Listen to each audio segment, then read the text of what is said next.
Da, da, da, da. Suck upon it. This episode of the podcast, see, didn't say it, already took my alpha brain. I'm Brody Stevens. I took on the Brody Stevens cadence. A lot of people do. Already took my alpha brain. 818. I need to hang around him more. I used to be able to do a good Brody imitation, but it's gotten very generic now. I've lost the tone. You know, I still have Joe Diaz in my arsenal, but I've lost the Brody tone. I need to be around him. I need to see him. I need to feel him. Yes. This episode is brought to you by Squarespace. And Squarespace is the all-in-one platform that makes it fast and easy to create your own professional website. Yes, you, the average person, the Sam Tripoli's of the world, the Joe Rogans of the world. Brian Redband is far more computer savvy than us. He can actually create a real website. He knows code. We are not capable of that. I'm sure Jamie can do that as well. Me, not so much. I'll show you how to throw a sidekick. I can't do nothing. I can't even do sidekicks. But you can do Squarespace, Sam Tripoli. Really? You can do it. You can set up a fucking online store, son. Ooh. I have faith in you. And it's all done through a simple, easy drop and drag interface, just like if you were attaching an email to your Facebook page or a picture. You know, cutting and pasting an email, posting a picture, posting a video. You know how to do that on Twitter. If you can do that, you can make your own fucking website. And it can be awesome. It can be awesome with a full online store, Sam Tripoli. Oh, my God. You can sell copies online of your new CD that came out motherfucking today. Bam! Sam Tripoli. What's it called? Believe in yourself. I like that message. This message can all be relayed through squarespace.com. And if you go to squarespace.com, they have 24/7. They have 24/7 support. 24/7. 24/7 support. As I said, simple drag and drop interface and websites that work on everything. It'll work on your iPad. It'll work on a Android device, an Android tablet. It'll work on Unix if you're one of those fucking weirdos who insists on Unix. By the way, we need you. We need you on our team. We need Unix? Yeah. All the people that are those coder guys, we're so glad when they're not evil. You know? I mean, you think about it, like the coder guys that bring down shit. Yeah. Find out fucking creepy shit that people have been up to. 100%. We need them out there fighting our fights. The dictators in check, whether it's foreign and abroad, the people suppressing the masses. We need those motherfuckers that understand Unix. Because those evil military dudes, they don't know Unix. They're up to no good. We need the rebel forces. They don't know Unix. Anyway, go to squarespace.com and use the code word Joe for a free trial and 10% off your first purchase. Go there and also check out the logo creator. Because Squarespace has it so you can make a clean and simple logo design for yourself in minutes. I think we need a Naughty Show logo. Brian, how about a Punch can you create a Naughty logo? Show logo while I do the On It commercial? All right, well, Brian's going to do that just to show you how. Can you make a Punch Drunk Sports one? Fuck yeah, you could do that too. Well, you should probably pay him now because now you're fucking $5 request and try to get him to work. Anyway, squarespace.com. Use the code word Joe. Save yourself some motherfucking money. Yeah. We're also brought to you by Onnit.com. That is ONNIT. Onnit is a website where you can buy shit that can make things better. What do I mean by that? What Onnit is what we call a human optimization website. And what we sell is shit like Alpha Brain, which does work. How to prove it, Joe? I took 4. I take 4. Fucking crazy. I'm an excessive person. Because you got a brain. You got a big brain. I feel like there's nothing in there toxic. I'm going to let this bitch ride. What are you afraid of? Not afraid of much. But I'm definitely not afraid of taking 4 Alpha Brains for a show. What is Alpha Brain? Alpha Brain's a nootropic. And if you don't know what nootropic is, I suggest you Google it. Google all the people that say the vitamins don't work. Google all the people that say nootropics do work. Vitamins, nootropics, nutrition. There's so many contradicting opinions when it comes to health and wellness. I am no expert. I have talked to a fuckload of experts, though, and we've been very fortunate to have some experts on the podcast, experts like Dr. Rhonda Patrick, experts that actually understand nutrition. So it's a very complicated thing, and there's a lot of, like, you'll read on one website, this is going to kill you, and then another website, this is essential. One website says this prevents cancer. Believe in yourself logos being created right now while we're doing this. At Hotmails? Like, what am I? Yeah, it's the black Hotmail. Anyway, Onnit.com, we sell all sorts of various supplements as well as strength and conditioning equipment, all sorts of shit that you can use to benefit your life. Our idea behind doing this show is what's the stuff that I use that I feel makes my life work better? Like, what's the things that make my body work better? What's the things that make my mind work better? And Aubrey and I have sort of the similar idea about that. A similar opinion. You know, both of us are fascinated by the latest trends in strength and conditioning. Both of us. This is distracting me. What do the people see right now? They see were you watching doing me that? make a logo. Yeah. Okay, that's not a fucking commercial, jackass. You confusing fuck. Steel. That's the problem, bro. You distract me. No, can't distract me. There's just no way for me to do a logo at the same time. No, don't do it. Just leave Onnit.com. Just leave this little thing scrolling. And can't you do all that shit off screen? Is that possible? No. It's not? No. It has to. Oh. All right. Well, Punch Drunk's going to have to wait. That's fine. I'm good with that. Onnit.com. Go there. ONNIT. Use the code word Rogan. Save 10% off any and all supplements. Everything is explained there far better than I can explain to you. But one thing I will say is that Onnit has a 100% 30-pill, 90-day money-back guarantee on all the controversial shit like Shroom Tech Sport or Alpha Brain. Reason being is people are justifiably skeptical about things that claim to enhance cognitive function or things that claim to give you more endurance. You should be skeptical. There's a lot of bunk shit out there. What we at Onnit have done is taken what we believe is the best body of research that explains these supplements, put it up under research, and we've also done our own tests, our own tests on Alpha Brain and ongoing other tests on the other various supplements that we have. But all of them are backed by science, and that science is all researched with references, all under the research tab. Whether it's for Alpha Brain or for any of the other supplements. If you don't think they work and you try them, just say this is bullshit and you get your money back. It's that simple. You don't even have to return the product. No one's trying to rip you off. Just trying to sell you shit that I use. Your body is made out of food, and vitamins are in food, and we've isolated certain, not we, obviously not me, I'm retarded, but they have isolated certain things in vitamins that can enhance various parts of your life, whether it's your endurance or whether it's cognitive function. All of it, again, explained at Onnit, ONNIT. Use the code word Rogan and save 10% off any and all supplements. Oh, that's it. Wow, that's a website. Sam Tripoli. It's an amazingly designed website. Yeah, it's pretty nice. Well, it's cool when you scroll down, it moves. And yeah. shit. But what's really dope is that it's all made in-house. The Onnit people that work in the actual studio itself. Aubrey's put together this amazing crew of talented people. So it's all like it's pretty badass. Oh, it's like one of the best company websites ever. They're amazing. This guy's kick ass. They're creative too. It's cool. Yeah, it's pretty cool. Yeah, it's really dope. Anyway, Onnit.com, ONNIT. That's it. Sam Tripoli is here. Hello. Chuck. Brian doesn't know how to press play. Joe Rogan Podcast, check it out. The Joe Rogan He figured it out. Train by day, Joe Rogan Podcast by night, all day. Powerful Sam Tripoli. Boom. Back in the saddle. Powerful Sam Tripoli, and with a brand new comedy CD. I brought one for you. I know you. Give it up, some bitch. people don't even have CD players anymore, but I brought it for you. This artwork by my buddy, and it's called You Can Do This? It's called Believe in Yourself. Oh. It was either that.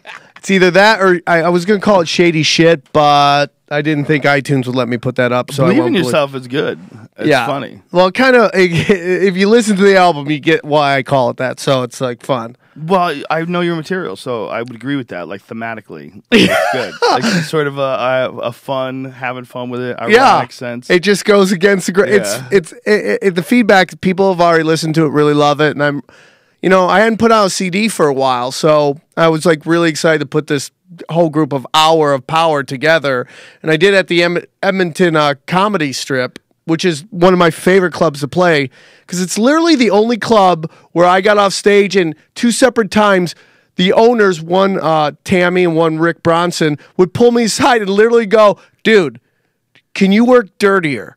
And I go, what? They go, we would really like you to work dirtier. And I'm like, are you crazy? That's so ridiculous. So then I go up and say, I'm just getting filthy for the sake of getting filthy. And but it's one of the greatest clubs. And I said, this would be a great place to do a CD. So I decided to do it there. They're maniacs up there in Edmonton. Edmonton's crazy. Well, they're living in a place, it gets 50 fucking below zero in the winter there. Those are hardy folk. And everyone's got cash because they're fracking. Oh, yeah, they're all fracking up there. It's their unemployment is like 0.0001%. Like they're giving like 12-year-olds jobs because there's not enough people to go around for all the jobs. Well, it's interesting too because people that live in that kind of an environment, if you could survive that kind of a winter, and you stay, job or no job, if you don't fucking plot and escape, like you're a different kind of breed. Like it's blue collar with money, which is a dangerous situation. Well, it's blue collar with money, but it's also people with like a certain level of character. Like you have to get through the winter. You can't be too much of a fuck off. Yeah. You know what I mean? Yeah. Like when shit gets 50 below, you got to be on your goddamn toes. You got to be on your game. Like if you are a real case fuck up, the kind of guy who like winds up falling asleep in parking lots all the time, and the security guard finds you at 9 a.m., you die. That chick that happened to I don't know where it was, somewhere in the Northeast, she passed out on her doorstep. And then she woke up and like half her body had all frostbites, and they were gonna have to amputate shit because she had passed out on her. Who just walked? And someone had to walk by going, I think that girl is dead. Nobody says anything. She was only 19 also. She was a college student. That's awful. Yeah. It's booze, man. Especially when you're 19. When you're 19, you don't fucking, you don't know how to drink yet. You could go way too deep. Like she was probably, forget the frostbite, she was probably on death's door. Look how cute. Oh, yeah. So how fucked up is her body? And she's hot, too. How fucked up is her body? That makes it even worse. Well, scroll up. What does it say? Yeah, let's drop off. What's the story? Okay. Hey, this isn't as good as... May lose limbs. Oh, God damn it. Her hands were 3 times the size with her skin split from palm to finger. Oh, my God. Oh! They spent the night playing drinking games with friends during which she lost Who several just drops rounds the chick off like and that? downed at least 10 tequila shots. Tweeted earlier that day, tequila shots tonight. Yup. Oh, my God. That's awful. Joe, do you remember a guy named Fast Eddie that used to hang out at the Comedy Store? The fat Mexican? He was called Fast Eddie. He's there all the time. He was there for his birthday one time. Wait, was he a comedian? No, he was just one of the guys. Really nice dude who hangs out. He used to hang out at the patio. Would I know him? Yeah. What year did he start to hang out there? Forever. Okay, I probably know him now. Forever. And it was his birthday, and everyone's buying him shots, and we're driving around, and he is God. He is God. He's like, drop me off at the club, and it's a guy, so we're like, yeah, we'll drop you off. We'll just throw you out of the car, and you might die in a dumpster. But if it's a chick, nobody lets that happen. Everyone's like, no, come on.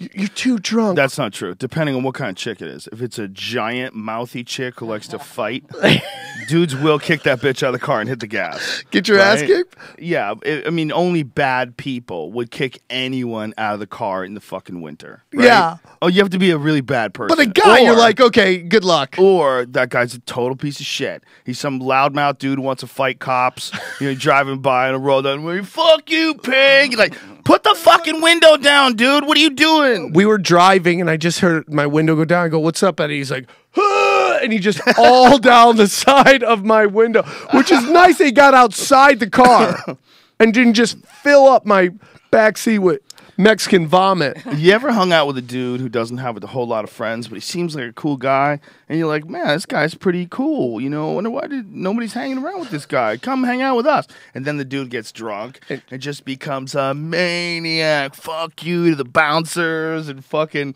There are dudes like that. That get just Jekyll and Hyde. Just get. I used to be way back in the day. You used to be? Used to be. How do you know you were Jekyll and Hyde? Because I knew I'd just get drunk, and I was just like... But did you feel you becoming Jekyll and Hyde? Yeah. But you would do it again? You would get I don't really... Say, that's why I don't really drink that much. I don't even drink at all, actually. But back then, when you would do it, you would like, okay, here it comes. Yeah, taking my medicine. I used to warn people. Sometimes I get a little crazy. Oh, no. I've been around you. You were a drunk dude. I'm gonna be honest with you. I don't think you're a Jekyll and Hyde guy. You're I'm an old lion now. Well, no. I've been around you when you're drunk and you were young. I mean, how long have I fucking known you? At least like, 10 years. Probably like 13. Yeah. I got picked up at the Comedy Store in around 2000. So during that time, we have all seen each other in a state of, if somebody wanted to have sex with us, it would technically be rape. Yeah. They would be raping us. We've all been in that state. We've all seen each other in that state. Can't rape the willing, right? though. But you can, according to, there's like a lot of people that are actually arguing this. And they have to say that you can rape guys? Yes. They have to say it about guys because women? they're saying it about women. If you want, there's obviously, they recognize that there's a real issue with that when it comes to like being contradictory and being hypocritical. If you start saying that if a man has sex with a woman who's had a few drinks, that's rape. Well, you have to also conversely say that if a woman has sex with a man who's had a few drinks, that's rape. And if you're both drunk, you're raping the shit out of each other. That is the weird thing, dude, is that... It's a double illegal act. So it's like you're like, okay, yeah, technically she did rape him, but I mean, is it? It's not the same thing. It's not technical at all. It's not technical at all because she didn't rape him. She had sex with a drunk guy, and we all know what that is. And we add all these goddamn extra layers. It doesn't change the actual act of what it is. The real problem with defining all these things is this is rape and that is rape and this is privilege and that is no. Those are all just labels. You're putting labels on things that we know exactly what they are. Okay, if a school teacher blows a 14-year-old, it's not rape. I totally agree weird, with you on that one. But, and here's the thing. If she's gross, it's an issue. If she's hot, it's not at all. And we all know that to be a fact. We all know that if a chick who looks like Tara Patrick winds up blowing some 17-year-old kid, that's not a goddamn crime. I mean, yeah, it's going to fuck that kid's head up, but it's not a goddamn crime. Not in a bad way, though. What dude's like, oh my God, Tara Patrick just sucked my dick. How is it rape? By high-fiving people. How is it rape? No, I agree with you on that one, but we live in a country where it's like you can't technically have different laws for different people, right? We have to apply the laws to everybody. I agree with everything you're saying. It's good, though. It's good that people are that hypocritical because it exposes it. When in a subject like this, which becomes so preposterous when you start talking about it, it exposes how crazy it is. There are people, men and women, that like to get drunk and fuck. If you engage them in that activity, you don't automatically become a rapist. Yeah. But there is a level that you get to that gets rapey. Yeah, there is. And we all know this. Yes. Label it all you want. We all know there's something wrong. If someone's really fucked up and blacked out and you say, fuck it, and you have sex with them anyway, that's crazy. That's fucked up. There's also women. Awful. There's also women that you've met that are so conniving that could probably rape. Like, hey, I want to have a Joe Rogan baby, you know, and like gets you drunk to the point where you fuck them and you forget to wear a condom. Yeah, that's totally possible. But again, pro athletes have to take the condom. They have to grab the condom, take it, put it in the toilet and flush it, because these women will take that condom, squirt that baby. Yep, squirt that baby, and it's just and the thought of just having a baby for the sake of making money, the fact that that's acceptable. Well, it's not just that. It's definitely that, but I think there's also part of it is having a baby with a guy who ordinarily doesn't want anything more than sex from you. Yeah. Now you connect with them. Yeah. You know, so there's those options. There's someone who just wants a baby. Yeah. You know, there's some people that just want a baby. And there's girls that just like, God damn it, I want a baby. I don't give a fuck if this guy wants a baby or not. I want a baby. You know, you're obviously not supposed to do that. You should probably like tell the guy. Right. Like, you could probably find a guy who's willing to just give you a baby. But then it comes back, and then there's all that legal stuff that. Well, there was legal stuff with a guy who he was a sperm donor. He gave sperm to these people. They had a kid, and then he got sued for child support, and he lost because his DNA made the child. I mean, this poor guy, he wasn't involved in the raising of this kid at all. That's incredible. This new thing with the guy from Lost Boys. Lost Boys? Patrick, the movie. What's his name? Patrick. He was like the lead vampire. His ex-wife, he had donated sperm or some shit like that, and she took it and had a kid, and then he was trying to get custody or at least get visitation rights, and he finally got the right by the judge because he is the father. But it's like that's some crazy shit that you could donate sperm and then it comes all this crazy issues with it. Yeah, how's that even? Society's just crazy. Jason Patrick. Yeah, Patrick, right? What'd I say? I don't think we remembered his name. Yeah, the lead. I forgot about that dude. Yeah, like he was really big, and I think he did like Speed 2, and then it just went off the rails. He is a John Jacques Machado student. I've seen him hanging around with John Jacques before. It takes jiu-jitsu. I love that name, Jean Jacques. You can't work at Burger King with the name Jean Jacques. You could. Yeah, I'm Jean Jacques. Jason Patrick take your order. closer to be reunited with son. Oh, okay, let's not even read this. I'll get sad. He's a sperm donor, and now he's got a kid? Is that what it is? Or was it actually his kid? He was married to this woman, I believe, and she took his sperm and had a child, and now he wants to be in the kid's life. Oh, boy. Boy. That's why when you go to massage parlors, they tie the condom in a knot and throw it in the refrigerator, I think, and sell that shit. They don't throw it away. They take the condom out of the room. They don't want your loads, dude. I'm telling you right now. They nuke your loads. They throw them in the microwave and they make Godzilla. Red Band's mother load, is that what they're talking about? That's this gold and then their condoms? No, they They're like, we fucking got it, boys. It's all smooth sailing from here. What do I got here? Calling their friends up. Do. What's up, man? Dude, what do I got here? I'll tell you what I got. I got a little rubber baggie of gold. This is our ticket out of here. I got Red Band come. Get the fuck out of here. Red Band come. The guy on Twitter, he got 100,000 followers. Exactly. That's right. He's a genius. That guy's come. He's going to want it back. Red Band, man, it's a little more talented I think people give him credit for. I got to work with him recently, and I feel like I never really... I mean, it was just fun hanging out with him, and I think he's a little more talented. Why are you saying that while you're that. looking at him? Because I don't You're think he gets saying credit. while you're looking at him. That's just weird. I am weird, though. You are weird. I'll give you that. I'll give it back. I am a weird dude. I'm a little crazy, but I got a new CD out. Believe in yourself. Buy it. Is it on iTunes also? Yes. Sweet. And Brian, it's on allthingsrecords.com. Brian, we talked about this before, but why don't you put together like a set and do like a CD or something? Do Yeah. a digital release. I You need should to. do that. I just need to do more stage time first, though. Yeah. do comedy. I know. Do It's that like- shit. I can't get spots anywhere in LA. I'm You can. realizing. You just put together your own shows. Do those fucking It's so tiring. small Dude, ice house I can shows. tell you where you can go. You can go to the John Lovitz. You can go to this new club on Hollywood Boulevard. There's a bunch of places you can go. I mean, if you can't get the store and you can't do I don't know why the Improv doesn't put you up. Yeah, Probably someone doesn't like your sexiness. that's right. I do believe your man heat makes people very, very intimidated. But Vegas, You can was get cool. spots though, dude. You can get spots. You just gotta hustle. You gotta It's just hustle. not. It's so hard to hustle and do Well, everything. it is. You know, that's the issue. You got to decide what do you like doing. You like doing a million other podcasts, Right. or do you want to do like 2 or 3 your podcasts? That's and what then do I've cut down on stand-up? podcasts a lot lately, and Smart. It's focusing on the comedy thing, which is so tiring because as you know, like going on the road and finding a spot yourself, doing it the Doug Stanhope way, getting like a rock club and getting the door and doing all. It is the most stressful thing ever. That's why managers, I get the 10 or 20% that they take because that shit is just annoying as Yeah. fuck. Yeah. And it's just hard though. It's stressful and hard. I just went to Vegas and it was so fun. The place was amazing, but the headache around booking it and Yeah. getting everything is. Well, you just- could get somebody, dude. You can get somebody to book you. It's Yeah. worth it, and they can put you in places where you ordinarily might not have a connection with the guy.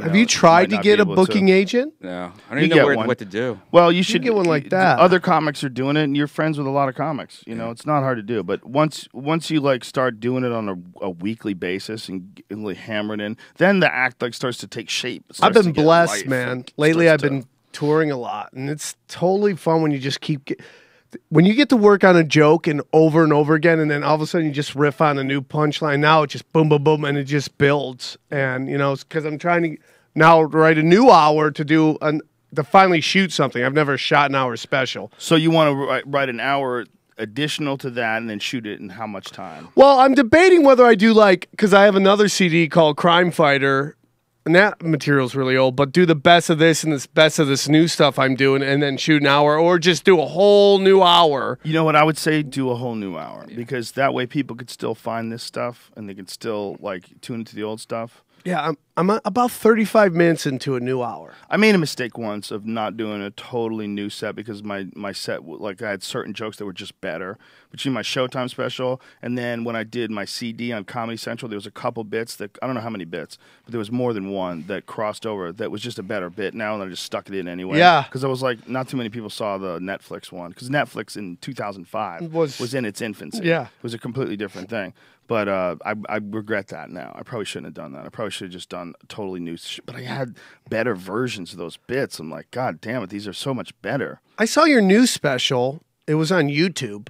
And yeah, it's already, people take it and they stick it online. You know, you could, I don't really try to take it down. I've taken it down a couple of times. I feel like there's a bunch of bits on there that I hadn't heard before. Did you do new stuff in that special? Yeah, some of those. That's some brave ass shit right there.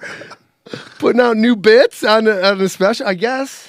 Well, one of the things about doing a podcast is even if you're not writing during the time that you're doing the podcast, you're thinking about shit in a way and you're going over, like, especially if we're like doing a podcast like this, like hanging out with comics, just talking shit. It's not like someone who's promoting a very specific book or, about a very specific subject, which is fascinating as well. But doing these kind of podcasts, like, you're forced to think for long periods of time and you get ideas. And I think it's easier to write. I think it's easier to write shit. I think there's a bunch of different ways to write, but I think that just talking is a way to write too. But what is writing? It's just coming up with an idea, having a creative idea. You get a lot of those just talking. It's not the only thing. You also get a lot of them doing stand-up. You get a lot of them writing stand-up. You get a lot of them writing other shit. You might write an email to somebody and have a fucking great idea in the middle of just trying to be silly in an email. And you're like, holy shit, that's a bit. And then take it, copy, paste it. It's just a matter of just being in motion all the time. Let's say you write 10 bits, how many do you think actually make the act? If out of 10 bits. Two are worth it. Yeah. There's a few that are just like, what was that? You go back over the notes and you're like, the fuck was I thinking, man? I try to take everything that happens and try to turn into a bit. And then sometimes you're like, this is going to kill. And you go up there and it just flat lines. But I also get Bambi legs when I'm doing new material. When I have material I know that kills, I just, I'm like Thor throwing like fucking hammers of the god. And then I get up there and I do this new bit and I get the Bambi legs where my legs start shaking. And I start dropping F-bombs. And every other word is a fuck. You can't let that happen. See, you know what happens, right? You know that happens. And you talk about it, but you let it happen. You can never let that happen. I try not to. Never let it happen. You just never let it happen. It's not going to happen. It's just, you could feel the energy of just go, yeah. But when guys do that, like you'll see guys like on the road, especially if you bring a guy on the road that hasn't been on the road before, and you see like the first time they go on stage in fucking Fort Lauderdale or something like that. That's so funny. Yeah, that's happened to me. And a joke doesn't go over well, and then the fucks just start flying out. And what it is like they're saying Yep. They're like, it's the guy, fucking guy with the fucking thing. And the audience does not want to hear that. That's like a poor use of words. You see that at the Hollywood Improv a lot because a lot of people think that's like The Office. That's where you go to work when the industry is going to be there. And when you're a young comic and it's the first time you get set there, a lot of them put like this humongous amount of pressure on themselves to do well there. And I've always felt like as you move up the comedy chain, I feel the gigs kind of get easier. The ticket price goes up, and as the ticket price goes up, I always feel like people want to laugh. They're like, I'm dropping $50 on this ticket. I'm going to laugh. I want to laugh. So people always. I couldn't disagree more. Really? Yeah. Why would I don't understand why anybody would be more inclined to laugh because they paid a lot more money. I think they want to have a good time. Like if you're paying $50 compared to going to a show where it's like free comedy. Okay, that's the difference because I think that people who go free comedy, they could have done anything else. They're not really there for comedy. Right. When someone pays for comedy, even if it's $10, whatever it is, if they're paying for comedy, they're going there to see a show. Right. But there's a big difference between that and like we paid $50, we're gonna laugh hard. Right. I mean, I think it's the opposite. Really? Yes. When the ticket prices get high, people do a little bit of this. Like, how much do I have to fucking pay? There's guys out there that charge $150 a ticket. I've seen those. $200 a ticket. You know, there's like they have tiered seating, like the seating in the front's like $200, seating behind that's $150, and you see people in that audience like this. I was just in Pachanga. Brian Regan's playing there, and I think it's like he's like $110. What? Wow. Something's up there. I would pay Holy that. shit! I would pay that to see him. He's hilarious. I but think he's great. You know, we talked about that on the podcast before, but apparently we were incorrect when it was about Jay Leno. So we should probably correct. This is a good opportunity. The when you see those super high tickets, those are actually scalpers. That's like Ticket Hub and shit like that. Yeah, but this was an advertisement on in Pachanga. No, I understand. But we were talking about Jay Leno. Oh, okay. And we were quoting like $250 tickets and shit like that. Apparently, his tickets are not that expensive. It's just that, you know, scalpers, they exist. I've been doing his spots on Sunday nights at the Comedy Magic Club. Oh, he's not doing it anymore? Well, he's on the road a lot. So I do some of the times when he's not there, I do his spots.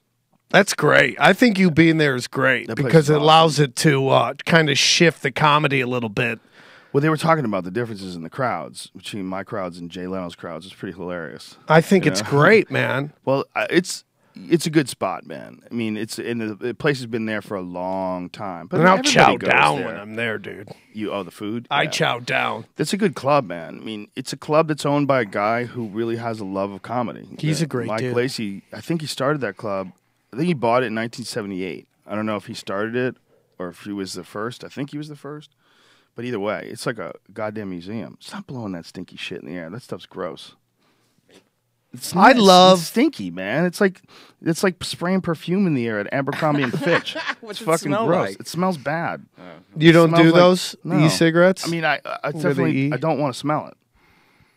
It's fucking gross. Red Band, stop it. I saw some guy doing that at a restaurant the other day, and it was like it filled the room with this stinky smoke. They're starting to But you ban could that see now. it.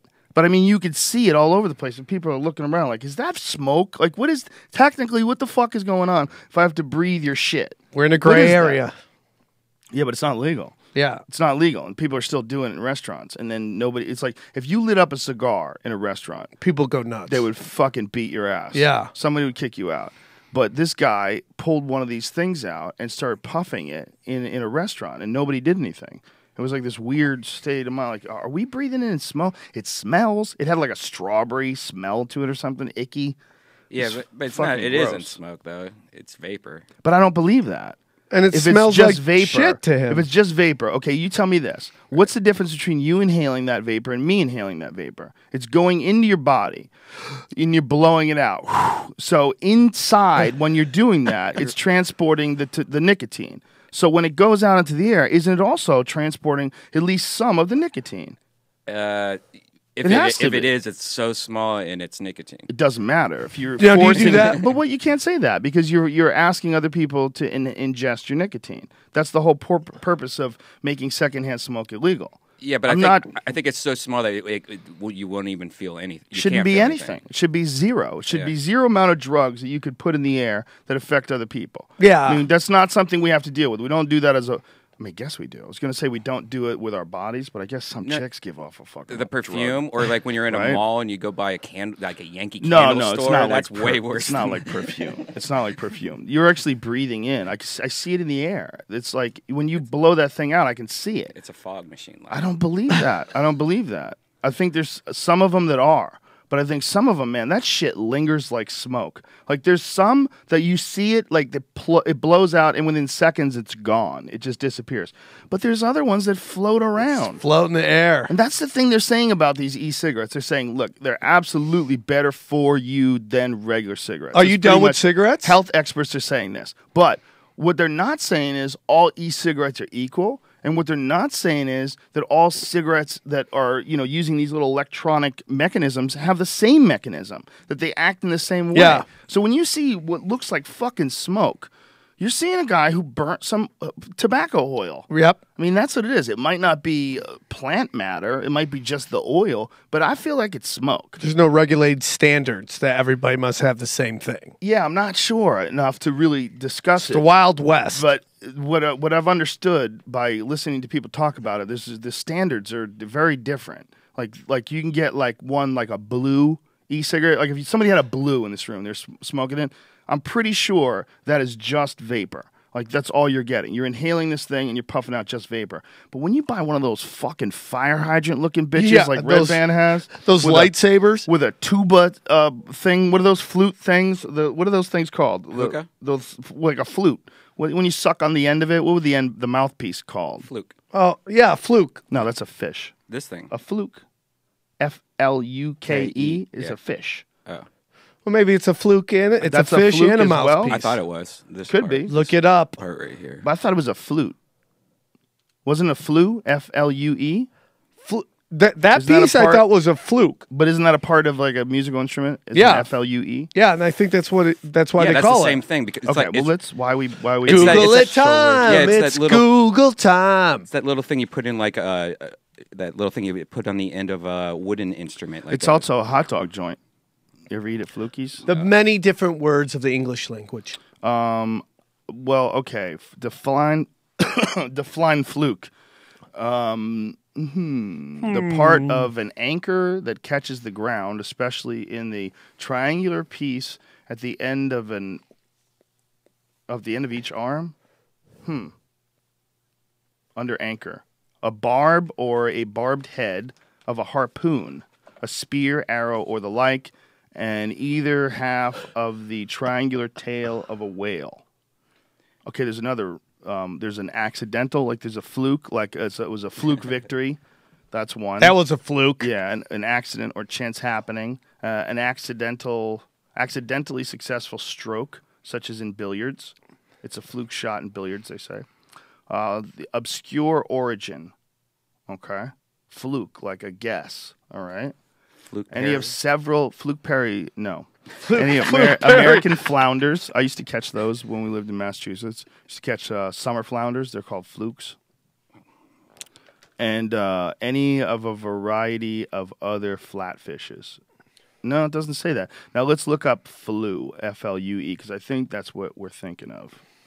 Oh, I might be wrong about that too. Flue is a passage or duct for smoke in a chimney, so it's a flue. It's not a fluke, you fuckheads. You ruined the whole thing. Any duct or passage for air, gas, or the like, so it has to be that. You know what I found, man? You know those Green Mountain grills? They make those pellet grills. They make a pellet, not Green Mountain grills, but other companies. They make pellet smokers. Really? Where you can do, like, you go to the barbecue. Like, I've been looking up these smokers, man, because I did that smoky thing with the ham. My smoker's kind of whack. It fell over in the wind. The wind knocked it over, and it's all fucked up now. I'm like, I mean, it worked fine for the moment, but it was kind of a pain in the dick. Like, you had to get up every couple hours and stick wood chips in it. I thought it would be more self-contained in that. But they have these things like Green Mountain grills, or, the Green Mountain grill is a pellet smoker, or it's a pellet cooker. But they have pellet smokers, too, that work like in a kind of a different way. It's more smoke than it is just the heat from burning the pellets, I guess. But you could make ribs and shit on them. Yeah. When Joey Diaz says that he got the meat sweats, because I got it the other day from eating meat ribs. What is that from? Because I mean, it was serious. Like, I thought I was having a heart attack after eating, because I was getting hot and then shaky, and then your body's just trying to burn off all that extra flesh you just stuffed down your maw. I mean, that's what it is. Your body's just going, holy shit. We ate Fogo de Chao. I love that after, place. Eddie's match with Hoyler, and we were sweating like crazy. Really? Yeah. You just dig in when you eat a lot of meat, man. I love I it. did one of those things where I'm driving by the hospital in Burbank. I'm like, should I just like pull over and just wait this out to make sure I don't need to be there soon? No. Were you thinking you were dying? It felt something was not right, man. I felt like something was up. Are you worried about your health? Is that why you're going to the electronic cigarette, or is you just doing this because you're in the studio? No, I mostly do electronic cigarette because the You girl should only do it. the girl I'm with hates it so much. So I've been Good for her. Good for What her. does she Maybe hate she'll more, your e-cigarettes or your hand job places? Oh no. Shh. Jesus, Sam. You don't spell it out? So there's no denial? You fucking cock blocker. Hey, Yeah, well, what Sam said. the robot. Hey, listen. Sam Tripoli knows what you do. He always does that shit, Yeah. man. There's been You gotta so many stop times doing where that, Sam Sam. has said something where I'm Keep like, your dude, fucking what are trap you shut, doing? Sam Like Tripoli. what? You're on stage talking about rub-out maps. What are you talking about? He has You're a the point. most interesting He's guy. got a You point. get mad at me Got a all the point. time for just bringing up something you talk about on stage. He's got a big You point. got like everybody mad at me on Twitter because of something that I just literally just was like, hey, did you see Red Band say this? And then the firestorm breaks out. Do you not think she's on Twitter? She's like a social media person. It's so weird. I know I'm out of shape No way. because I was running one day in La Jolla. People randomly started cheering me on as I was running down the street. Guys on bikes were giving me high fives and thumbs up. I was like, dude, I'm just running. This isn't like a fucking marathon. Well, how do you know that they didn't see you perform at the Comedy Store there? That's right next to La Jolla. Or maybe it was so funny seeing your boobs that they were like, "Yeah, that's Hey, hilarious." dude, How do you know- Uncalled Why wouldn't you for. assume? Why wouldn't you assume that they knew who you were? You were performing in that fucking town. How many people do you think are in La Jolla? I know, but it was in PB. And I know it's the same basic place, but They probably nobody knew was who like, you were. How long ago was this? this was like a couple weeks ago. Sam Tripoli, you are internet famous in a way. You know that, Barely. right? You have a fucking CD that's number 11 on iTunes. Believe in yourself. Yeah, but I mean, seriously, stop and think about that. Are you confused that people would like give you the thumbs up if they think you're funny? Yeah, I do, but I just feel it Do you was have self doubt, Sam Tripoli? Self doubt? Yes, I'm the house of self doubt. That's where I come from. Yes, I do have self doubt, but I really had to think it more has to do with me looking like I'm barely holding on as I run. Well, there's a little of that, but I'm trying to give you a fucking half glass full option, and you're not even willing to take it. That's some defeatist type thinking, Sam Tripoli. I don't know why. I just have a feeling it has more to do with the running than the rocking. Because you're trying to work in your material about running and people getting... That's not what true you're at doing. I know all. what you're doing. You're working on a bit. Come on, I am. Okay, it is a bit. But that's fine. A little bit of a That's bit. a little bit of a A bit. little bit of a something there I know I can ramble with. Pacific Beach is fucking beautiful, isn't it? It's gorgeous. I don't know why. Why would you live in Cleveland when you could live in PB? Stuck. People get stuck. They don't have enough money to move, and it's Here- scary. Scary to try to relocate to a new spot. I would smoke a ton of crack. What? That way I wouldn't have to eat for like 2 weeks, and I just save all my money for a Because Greyhound everybody bus. knows that crack grows on trees. A Greyhound. I mean, Go to dude, the crack bush on the corner. Yeah, Imagine I mean- if crack did grow on trees. It would put crack dealers out of business, but everybody would be on crack. everybody would be. Can you on imagine if that was like a real issue, like crack was just growing everywhere? There'd be a lot of people in trees. There'd be a lot of people that are dead, probably. This is a right? joke on my CD. I was walking my dog next door. I have crackheads everywhere. I was walking my dog. I looked in the trees. There were crackheads in the trees.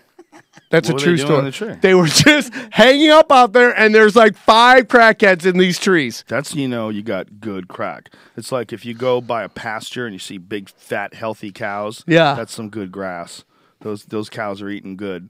But if you see a crackhead up in a tree, Did you see the- someone nearby has some really good crack. Do you see the video of the jazz band playing jazz, and the cows just all walk up and start listening to the band jam? Really? Yeah, it was like Wow. they had to pull over to take a piss, and guy starts playing his thing, and all the cows just start looking, and then you see them walk over and they start listening to the band. That's so cool. Cows and people have such a fascinating relationship, man. Such a weird thing. Yeah, we eat them. Well, we don't just eat them. Like, very, very, very, very, very, very few people have them as pets. And the people that do have them as pets, they usually get something out of them, like milk. They Yeah. milk them. And then the big male ones, boy, not really interested in being your friend.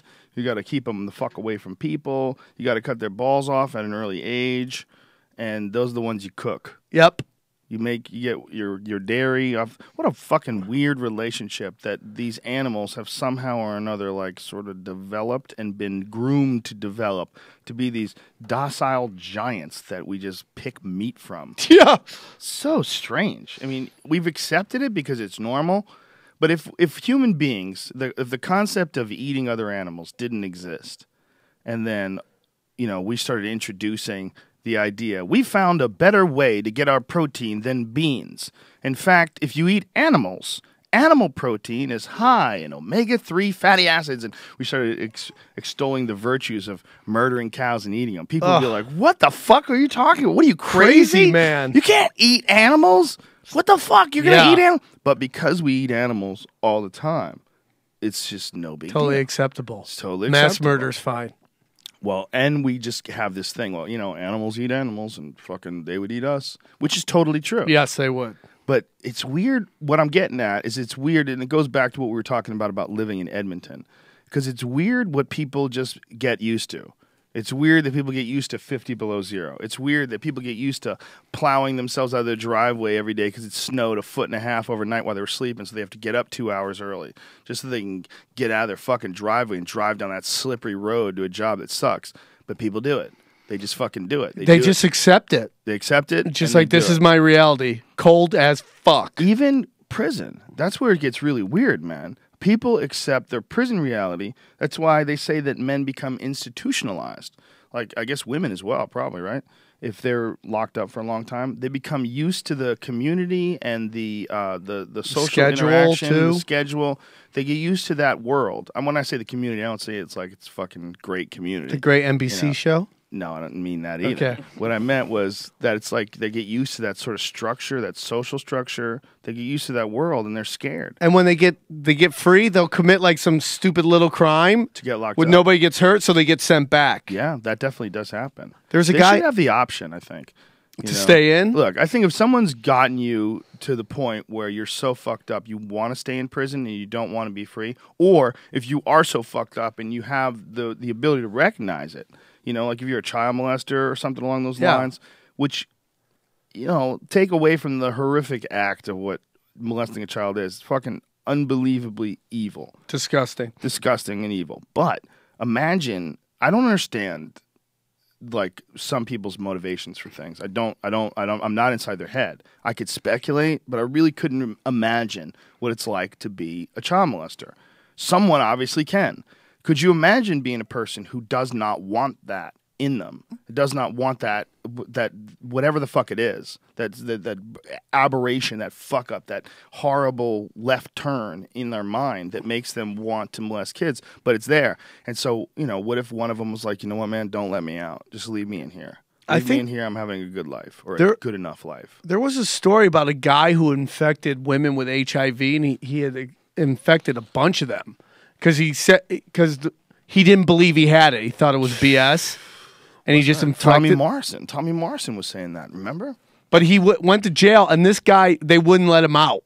They kept him in jail for longer till they figured out what they were going to do with him. What can you do? How can you stop someone from giving a disease? And how can you, it's just, you have it, dude. You got it. You can't give it to other people. Yeah, I mean, people have been giving people the clap from the beginning of time. Right. I mean, how many fucking people have chlamydia, know they have chlamydia, and still go out and fuck? That's got to be rough. It's rough. But they would do it with AIDS too, man. People do it with everything. Well, obviously, obviously people do give it out because it gets spread around. Right. Well, how about this fucking Magic Johnson, Donald Sterling thing? This whole thing, like a part of this whole thing that a lot of people are ignoring was her and the guy, Sterling and her having this conversation where he was saying you can go fuck these guys. He was like, I don't care what you do with them, fuck them, go out, fuck them. Like you're hanging out with Magic. Wait a minute, hold on. Well, he even said that. He said that in the Anderson Cooper interview. Yes. That this guy was going around having sex with people when he knew he had HIV. Yeah, he said that in the Anderson Cooper thing. And I'd heard that before. Well, he probably does. But what's crazy is that it's just like everything else. It's just like having chlamydia. It's just like having herpes. It's just like people don't think of HIV, which can be potentially fatal.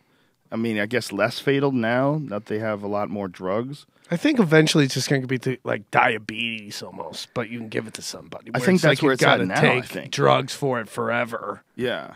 Will they ever cure it? I think what they should do is whoever's got $1 billion go, this is $1 billion. They need a lot more than that. To cure it? Yeah. If you're like to a scientist that can have this $1 billion if he cure it. No, it doesn't matter. The funding in order to make a drug that's capable of doing something as incredible as curing HIV or curing AIDS. I mean, right now they've got them apparently. Now, again, when I'm discussing this, I have zero medical background. We're just two dudes talking. Two idiots that happen to be dirty One comedians. smarter than the other. But we don't have, who the fuck is smart? I'm leave it out there. You know big words. I'm not sure. I know. I'm saying it again, it's just words. The actual talking. mechanism behind the smart is very debatable. But the bottom line is, I don't know shit about medical science at all. So anything that I say about what's good for you and bad for you is just fucking pure speculation. However, what I understand is that they've got it down to a point where you don't even test positive for HIV anymore. Like they've had people that are HIV positive, but the drug goes into such remote, places and squashes out the virus in such a way that even though you still have it, it's like and you can doesn't transmit show. it. I don't know. That's the question. I don't know. None of it makes any sense to me. It's chaos. Viruses don't make any sense to me. Bacteria doesn't make any sense to me. The fact that you need bacteria makes no fucking sense to me. Can a virus? It lives forever. That's a good question. Some of them they've eradicated and they've come back. Like some of them they got. Well, that's one of the things that people get so upset about with anti-vaccine people. It's like, do you understand that they have taken shit like polio and made it almost non-existent? They've taken things like smallpox and made them almost non-existent. What about this MERS or MARS? Yeah, MERS. Dangerous. Has that always been around, or is that just like something comes out of nowhere? And then you got to be like, oh, it was a Middle East thing. Mm-hmm. How much is this man-made?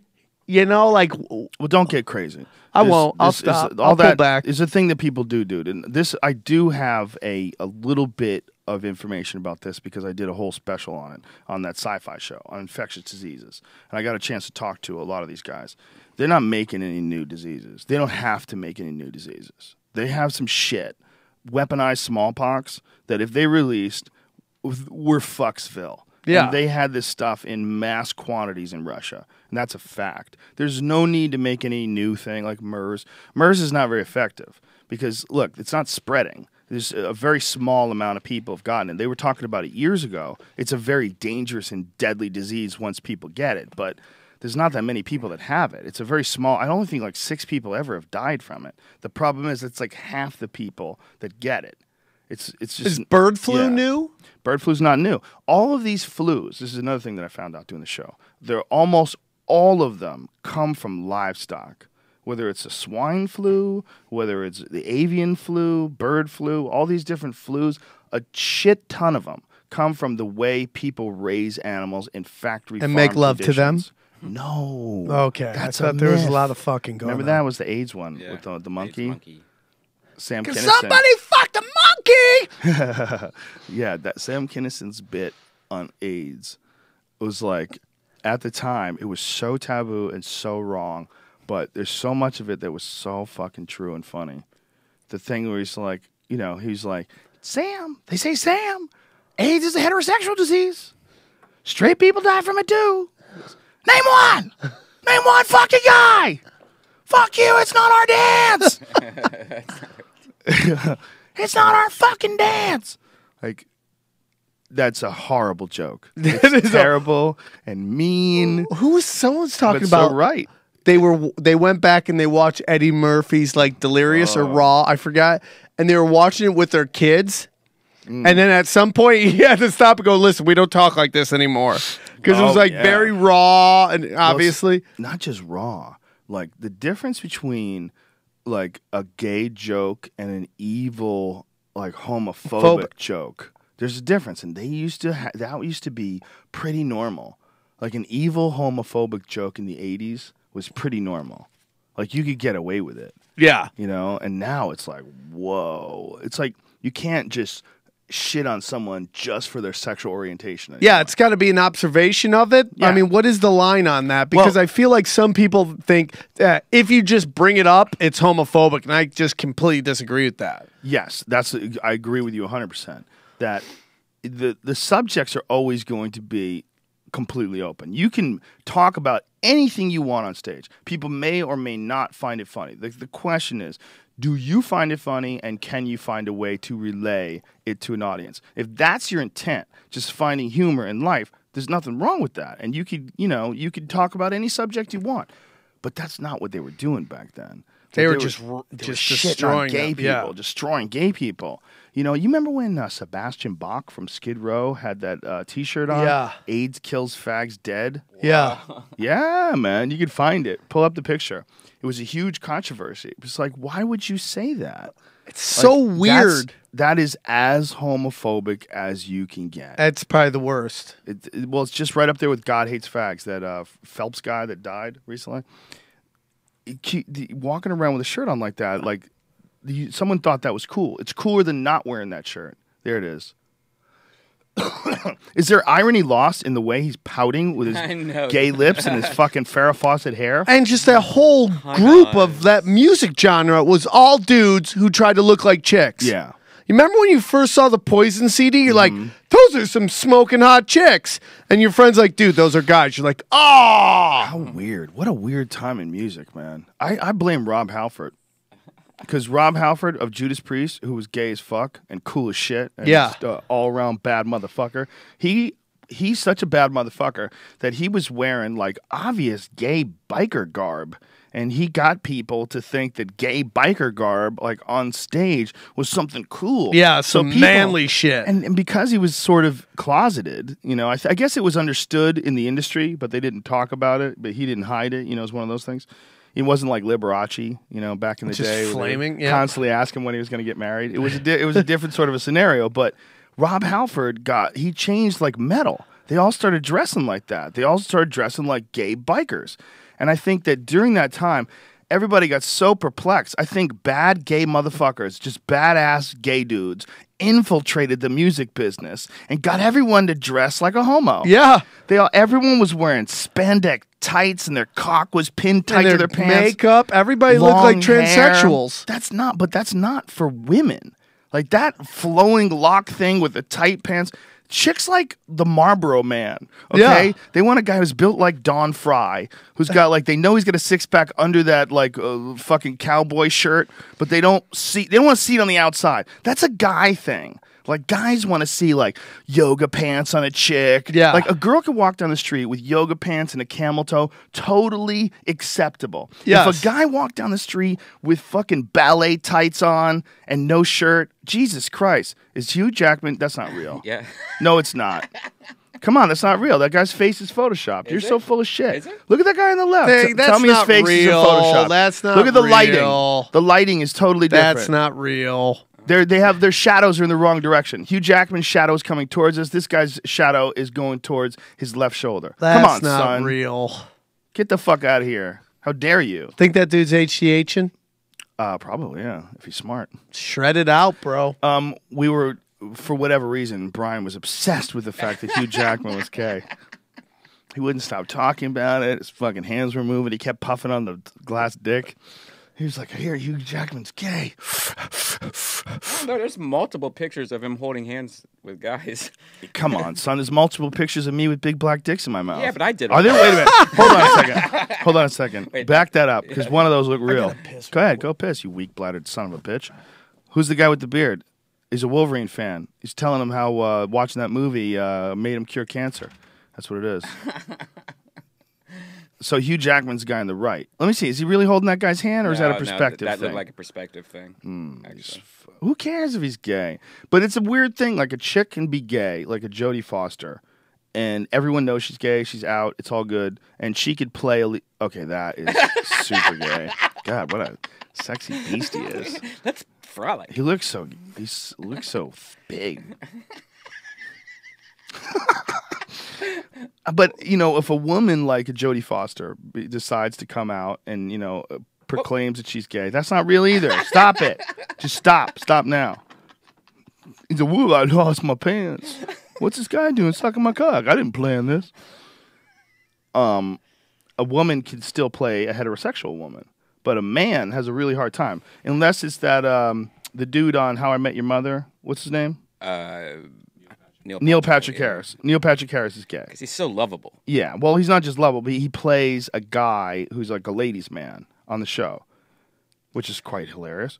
But you know why I think, though? I think because he has comedy. From that Howard Kumar movie where he plays such a pimp. I think that's kind of burnt in people's thoughts still. I never saw that movie, so I have no idea what that's The White about. Castle. Never saw it. Never? No, but he's a funny guy and a talented actor. I think that's more likely than ever. And I think we're in a different time. I think people like supporting the idea of a guy being out and open. You know, I think especially in Hollywood, that's like the place where people. But when it comes to movies, movies are a different animal because movies, you got to sell tickets. You got to sell hard fucking tickets. And, you know, if the Midwest, no worries, I'm just talking. Okay. If the Midwest comes over and, you know, they see that some big gay guy like Hugh Jackman is in some fucking movie where he's playing the girlfriend to, who's the chick that's always on Sports Illustrated? Kate Upton. Oh, He's yeah. playing Kate she's Upton's, great. he's playing Kate Upton's husband. You're going to like, get the fuck out of it. Yeah, he's gay. Look at that picture. That's it. He wins. He wins. He wins. He's big. He's gay. He's wins, beautiful. my delicious. He's got it both ways. The New York Times apparently wrote a thing about him being bi. Right? That's what you guys are saying. Yeah. But I think that's just someone's wishful thinking because he does musicals. Yeah. You know. If you like theater, musical theater, apparently you got to be gay. Yeah. But imagine if you were straight, how much ass you'd be crushing. Because it'd be you, a bunch of gay dudes, and chicks everywhere. If you were in musical theater? Yeah, if you were a straight guy in musical theater. What do you really think women are the primary viewers of musical theater? I think acting and dancing, How dare you? dancers in musical theater. Just push your seat back and think this over. Put your hand on your chin like this and do it. Does that fucking make sense? No. The whole room is not gay. The whole audience mostly isn't gay. and menopausal women. That's who goes to see musicals. And a few confused young girls who eventually abandon the art form. And they just go to Yeah, they rock started. concerts? They want to look cool in college. They say, "Oh my god, I love musicals," and then they go and they realize musicals are dog shit. If it was any good, it would be in a goddamn movie. All right, you'd be able to see things happen, real Book of monsters, Mormon's amazing. explosions. It is, but it's more Amazing. like a comedy performance than it is a musical. I mean, they call it a musical, but it's really like a sketch comedy performance, like a Saturday Night Live piece that goes on for an hour and a half. I mean, that's really what it's like. It's brilliant. so good. But to call that a musical, no. Musicals are drab. There's there's songs in there about romance and love, and the two people meet again. They're nonsense. We have movies now. If you want to... You tell me Chicago, chicks don't like the musical Chicago? They love the dancing and stuff? I've seen the musical Chicago, and it is dog shit. I know, but you're it's not the... dog shit, and I went to watch a very good friend of mine. I went to support her and sit there and watch Chicago. And when it was the halfway through, we were all sitting around, we were all talking, and we're like, so what do you think? Well, it's really, really good. Like, everybody was like, you know, like hedging the words. I go, it's dog shit. It's unwatchable dog shit. And finally, the older gentleman in the group who we looked to for guidance goes, I've never been a fan of the art form. It's fucking terrible. And we were like, it's not good, right? Like, what's going on here? Like, you go see. They don't do Cats anymore, but if you went to see Cats, halfway through Cats, you'd be like, what the fuck am I watching? What are you doing to me here? This is a murderous assault on my attention span. And somehow or another, you've convinced two... I'm sure a lot of people think that in my act, but that's fine. You don't have to go see it, all right? Some people like it. Some people like Cats. I get that as well. I just don't understand those people at all. Have you heard of... Have you heard of that movie that's that play that's like where guys all act like horses? There's like three people. Yes. I heard that's pretty sweet. Would you go see I think that? you should go. You should go and give a full Lions King? You wouldn't see Lions King? I'll see Lions King. Fuck out of here. Get the fuck out of here.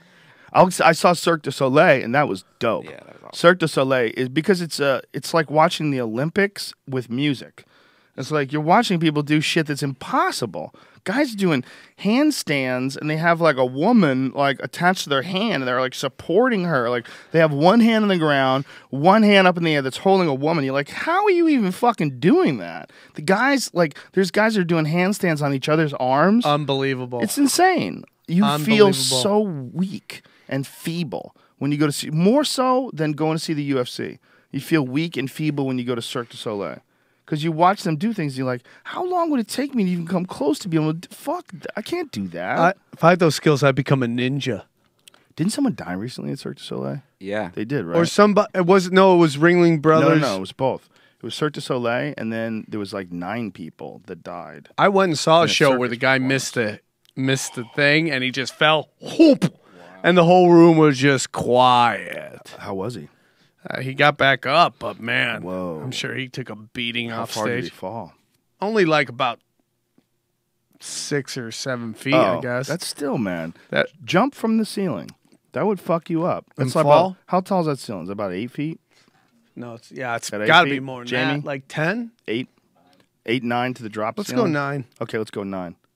you know, that would suck. That would suck. That would suck. And hurt. Boom. Yeah. We're so weak. My cat is 17 fucking years old. I got a cat that I've had forever, man. My sister gave it to me. Her to me. She had a bunch of kittens. They were all these wacky kittens. And her cat, she had this one cat. And they lived in this rural place, and they didn't fix their cat, and their cat wound up getting fucked by some other cat. Oh, I've heard the cats fucking outside my door. It sounds like murder's going on. Well, anybody who does that you release a male cat, like you're creating a real fucking problem. And an unspayed female cat, you're creating a real fucking problem. Like feral cats are a fucking huge issue, not just because of the fact that they, decimate bird populations and things along those lines, but also because of diseases they carry. They're the number one purveyor of this toxoplasma in toxoplasmosis bacteria or disease, rather, parasite that people have. Really common in third world countries. Dirty pussies. It affects your brain, does a lot of fucked up shit to your brain. Oh, yeah. Yeah, and it's super common. And it also, the cat shit gets in the meat. It's like a real issue with fucking cats. Isn't there something about like some bacteria that gets in, or a virus that gets into a mouse's head and tells it to run inside the? It's a rat. What it does is, I've talked about this many times in this podcast, but it's been a long time, more than a year.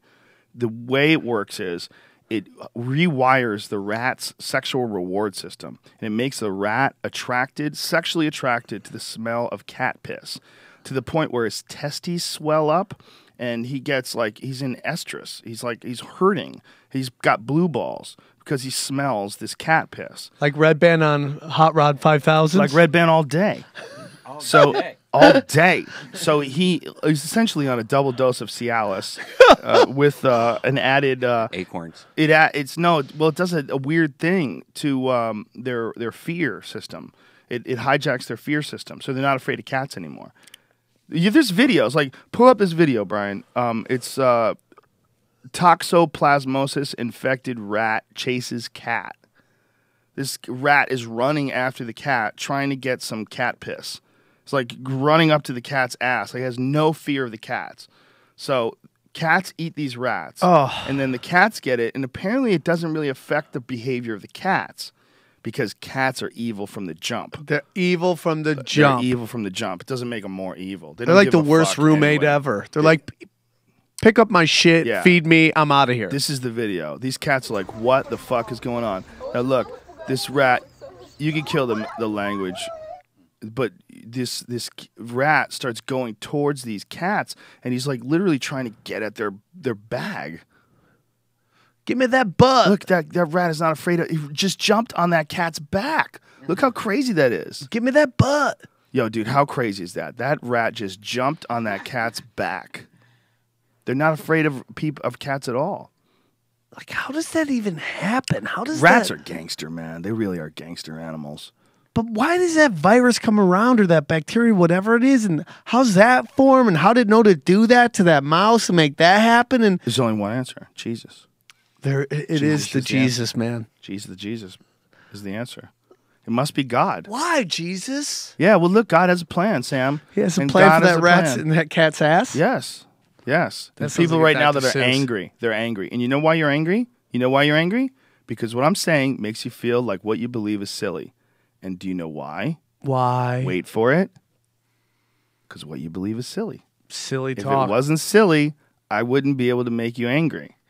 If people were joking around about what men want to have sex with women, because it feels good, you'd be like, okay.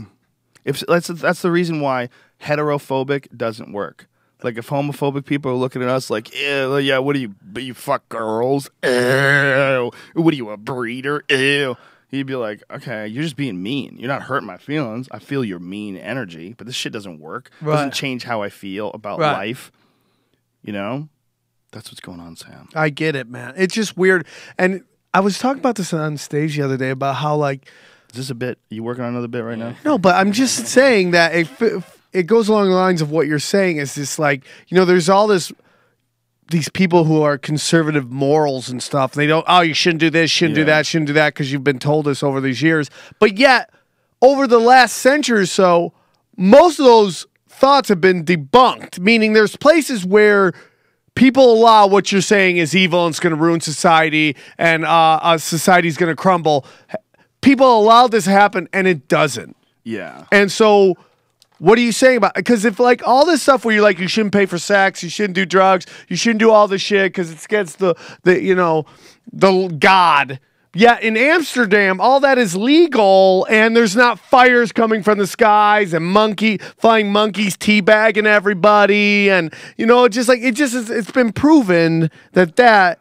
Well, suppression's not good for people. They don't like it. It's a bad way to raise children. It's a bad way to raise a nation. Right. It's just people don't like suppression. It's really that simple. They don't like it. They get upset. You're another person, and you're telling a guy what to do. You're telling the guy can't jerk off. What does that guy want to do? He wants to jerk off as soon as he gets away from you. He wants to bolt doors and just jerk off in privacy and then feel terrible about it and then repent. And, Kellogg. Makes no sense. You know Kellogg's, the guy from the cereal, Kellogg's cereal?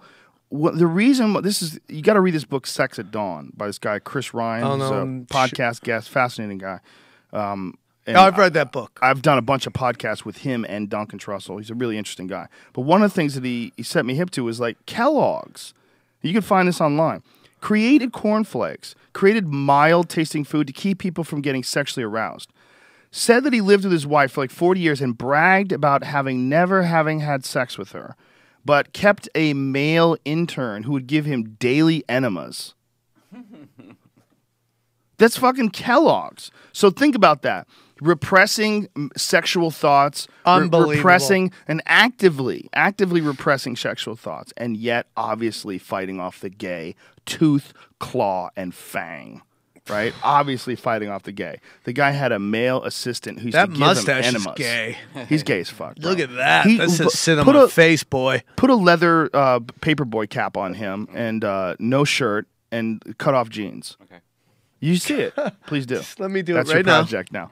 I mean, if you see that guy's face, just what a great pull up, podcast. you probably get an even better picture of him, where you could go full fucking body, and then go with the color specific thing. Don't make it an obvious Photoshop. Make it really look real. I wonder if she was getting a dick on the side, Mrs. Kellogg's. Oh, Mrs. Kellogg was fucking her personal trainer. They didn't even have personal trainers back then. She invented it. She invented it just so she could have somebody touch me. Did Jesus touch me? Unbelievable.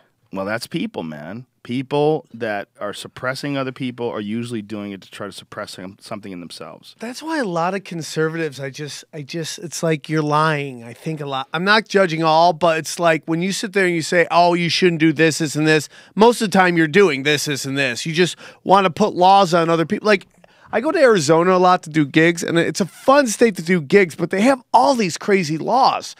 Yeah, they party more than anybody I know. Yeah. So it's like they're just making laws for other people that doesn't apply to them. Why do you think that is? What do you think that is? I don't get it. I don't know why, man. Fear, right? It's fear. It's also, here's the other problem with fear and this idea of everyone should be loving. There's certain folks that are already done. See, this is one of the real problems, okay? This is one of the real problems with society as a whole, cultural in general, and just human interaction. This is one of the real problems, is that some people are already done. Somebody's made them. They've done a piss poor job of feeding them, raising them, and then sending them out into the world. And they're fucked. These people are fucked. Out the gate. And sometimes. if you can run into those people, they can ruin your fucking life. And that's a fact. So there's no way of fixing them either, by the way. They might fix themselves, but it depends on the severity of how fucked up they are. Some people are too far fucked. You never bring them back. And those people are out there wandering through the world too.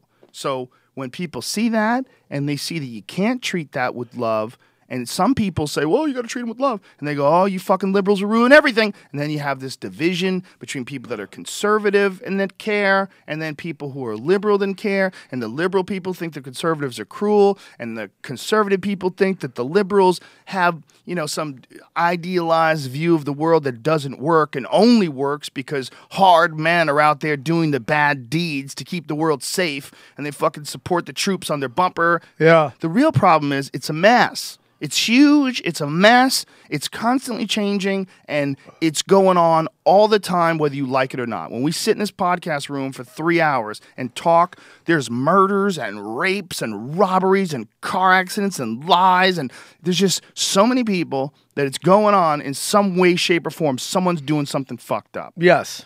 And that's why we need to figure out how, first and foremost, how to fix people that are fucked up. Should be before we talk about going to Mars. Before we talk, what we should be concentrating as a whole on as a culture is not just like figuring out how to fucking frack or figuring out how to pull out of Afghanistan. How do we fix all these fucking crazy people? Yeah. How do we fix them?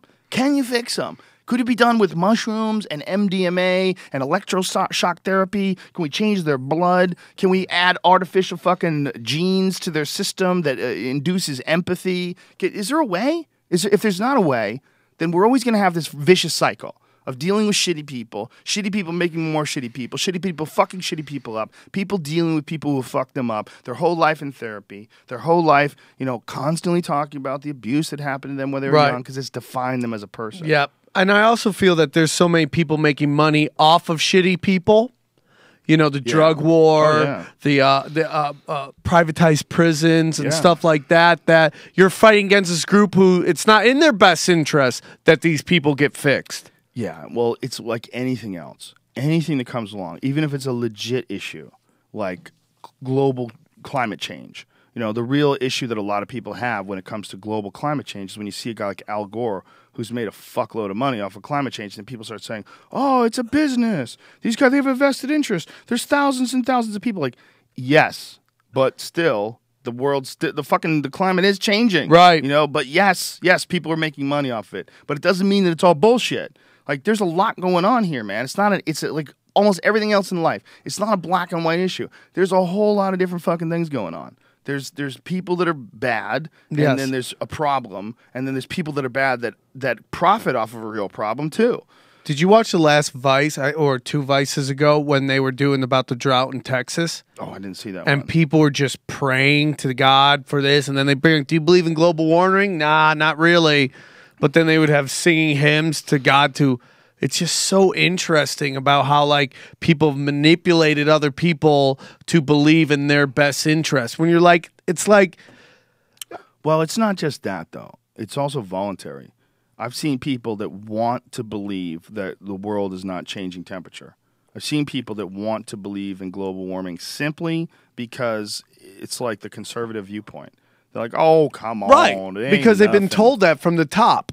I had this guy, Randall Carlson, on the podcast recently who talked about climate change throughout the known history of the Earth, and it was incredibly fascinating. And he absolutely believes that human beings and our carbon footprint plays a part in global warming. But he said the real issue is there's a lot of other factors that play a part, and they have throughout history. Like, we're concerning ourselves primarily with what people have done, and we have done a fucked up job on this earth. He said, I'm more concerned with the particulate matter that, like, burning coal and pollution and stuff, what it does to our air quality, than I am the actual warming. Because he started going off about global cooling and about what it used to be like here on Earth, and it was one of the most terrifying podcasts I've ever listened to. Jesus. This because he knows a lot, and he's not just making shit up. He's talking about ice core samples. He's talking about known history, even just the known history, totally non-controversial known history that all scientists accept is that 10,000 years ago, North America was almost entirely covered with ice, and that there was a 2-mile high thick wall of ice over Canada. Oh my God. 2 miles. That is insane. It's unbelievably insane. It's unbelievably insane, and it's a fact. Oh, man. That's real. It's like this fine line between wanting to know the facts and just like it's out of my hands. Dude, he was also talking about some, without a doubt, beyond a shadow of a doubt, factual evidence about the amount of species that used to exist during that time that died off. Like a huge percentage of all the animals that were alive back then are gone. That's just 10,000 years ago. It was unbelievably scary. So it's just a cycle in a weird way. Well, it's not just a cycle. He believes that it ended abruptly, and it probably ended because of a meteor impact. Jesus. Like, that cycle was like how people dealt with life. It was just like those people that live up in Edmonton.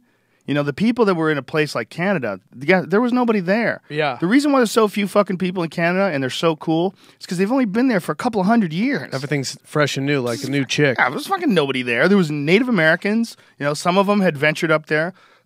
Excuse me. But most of them fucking came, around the same time that settlers came to North America.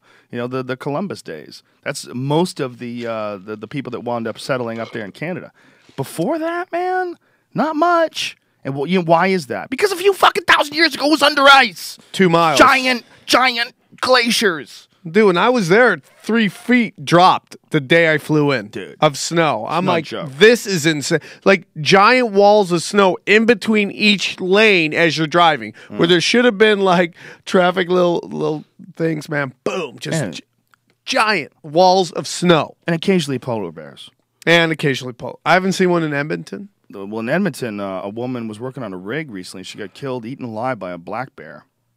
What? Yeah. Oh. Which is rare. Black bears usually don't eat people. But if they catch you slipping, bears, they look at you I might be able to make this happen. Let me chow down on that tasty Hot Pocket. You know what they're really worried about? They're really worried about hybrids. Grizzlies and polar bears are apparently getting their freak on. Ow. Little interracial. Ow, ow, ow, ow, ow, ow. So the hybrids are very different than the regular grizzlies. Faster, stronger. Blake Griffins. Well, they're more like polar bears, who are strictly carnivores. So the difference between a grizzly bear and a polar bear is if you see a grizzly bear, that bear might not give a fuck about you. If you see a grizzly bear out in the fields and they're eating berries, that bear might just look at you and go, I'm eating. I don't give a fuck. It's plenty of food. He's not hungry at all. So if a bear has a belly full of berries and it's just sitting there chewing along, he doesn't give a fuck at all. But if a grizzly bear sees you and you're hungry, is that the guy? Yeah, and you've been hanging out. Yeah, he looks pretty gay. It's Kellogg. Me and Kellogg. I like your chest tattoo. Very Brock it's of you. very Brock Lesnar. It's a new thing I'm working on. Jesus. A polar bear sees you, you better run. You're You're is fucked. it worth running? Because all polar bears do is eat meat. That's all they do. So anything that's moving, a polar bear is going to eat. There's no berries. That's why I don't go where polar bears are. That's a good move. That's why I go to La Jolla, California, That's a good move. where they laugh at me while I run. There's a polar bear down in the zoo down there, though. But be careful. That motherfucker gets out, you're doomed. He'll find me because he sees how slow I run. He'll give you the thumbs up. He'll let you go. It's like when you see a retarded fish, see a fish swimming sideways, you don't try to snag it. let that one go. Let that one go down river. Do you see all the sardines that are washing up in Venice right now? I guess Because the water got so hot that Yeah. it's the that oxygen. happens. tons Yeah. and tons, and so like now sharks are just dying, and all these fish keep are dying because there's no oxygen because there's so many sardines. Yeah, they call that dead zones, apparently. Yep. It happens all the time in the It ocean. smells like asshole. Yeah, it's bad. Not good asshole either. They found out a way that they think they're going to be able to bring back plant vegetation and shit in the ocean and sort of reseed areas and oxygenate the ocean. Oh, that's cool. Oxygenate. And it involves dumping iron in the water, like iron scraps and iron. It's a really interesting thing. I read about it. I'll pull it up. The idea was that dumping iron into the ocean would increase the amount of plankton, and that all these plants would grow off of the rusting iron. Oh. The metal in the iron would actually facilitate plant life. Genesis. Yeah, and that plant life would develop more oxygen in the ocean. It was really kind of interesting shit, man. Dumping iron in the ocean. There are some people who are way smarter than I am. Yes. In this room. Dude, I'm a human being. I know. I hear you. I have feelings. I know you do. Thank you, dude. Jesus Christ. What do you need? A cookie? There, I put your Yes. hand out. Your pants. Okay, stop. Yeah, it's in your pants. That's enough. Let's. Adding iron to the oceans, they're slowing down global warming. This is the idea. And they're throwing. This is a weird fucking idea, but it kind of makes sense. The premise is simple. It says iron acts as a fertilizer for many plants, and some, like the phytoplankton that forms the baseline of marine food web, need to grow. They need it to grow, and adding iron to the water stimulates phytoplankton growth, which in turn gobble up carbon dioxide through photosynthesis. This results in a decrease in carbon dioxide and reduces temperature, since carbon dioxide is one of the main gases responsible for trapping heat on the Earth's surface through the greenhouse effect. Interesting. Unbelievable. That's interesting shit. Yeah, that's the other thing that this guy, Randall Carlson, was talking about, is how this increase in carbon dioxide that we have, they're also directly correlating it with an increase in plant growth, which is kind of fucked because we always think of like people adding carbon dioxide to the air being a poison, and they were poisoning the air. But the reality is that plants need carbon dioxide to grow. So it's not saying that you should go out and burn carbon dioxide to fucking help the plants, but it's one of those things again where it's not black and white. There's isn't that their deforestation? They're cutting down the plants, mean there's less plants to take in the CO2, and that's where the problem is right now? No. But okay. But what he's saying is there's more forest than before. That forests are actually increasing in size, and there's more plants. The plant growth is actually increasing because of carbon dioxide in the atmosphere. But there's definitely a concern that people have, like in the Amazon, a lot of different places that people are chopping down. But what the real problem with what they're doing in the Amazon is that they're changing the whole weather system in those places because these plants, they're responsible for like the whole ecosystem is wrapped around these plants. Yeah. And you chop them down, then you have these dry areas just exposed to the sun where they weren't exposed to the sun before because there's this deep canopy of leaves and the rain, the moisture stays there. Yeah, this is just flat. And so then it becomes they don't have the root system, so then you get mudslides, and then the ground, it becomes very difficult to grow crops on it. It's really kind of fucking crazy, like what they're doing. They're just chopping down trees and thousands of acres, just deforestation. Yeah, that's not good. What about cows farting? Do you ever buy into that's a big problem? I always feel like they just picked something that they could blame it on, and like there's way more people. No, but the amount of impact that a cow has is way more powerful than the amount of impact that a person has. But there's way more people. Yes, cow farts like are for dangerous. every cow, there's probably what? 100, 200, 300, 400 I don't people? know. But here it says my dad can crush the scientists ecosystem. say cow farts are more dangerous than they feared.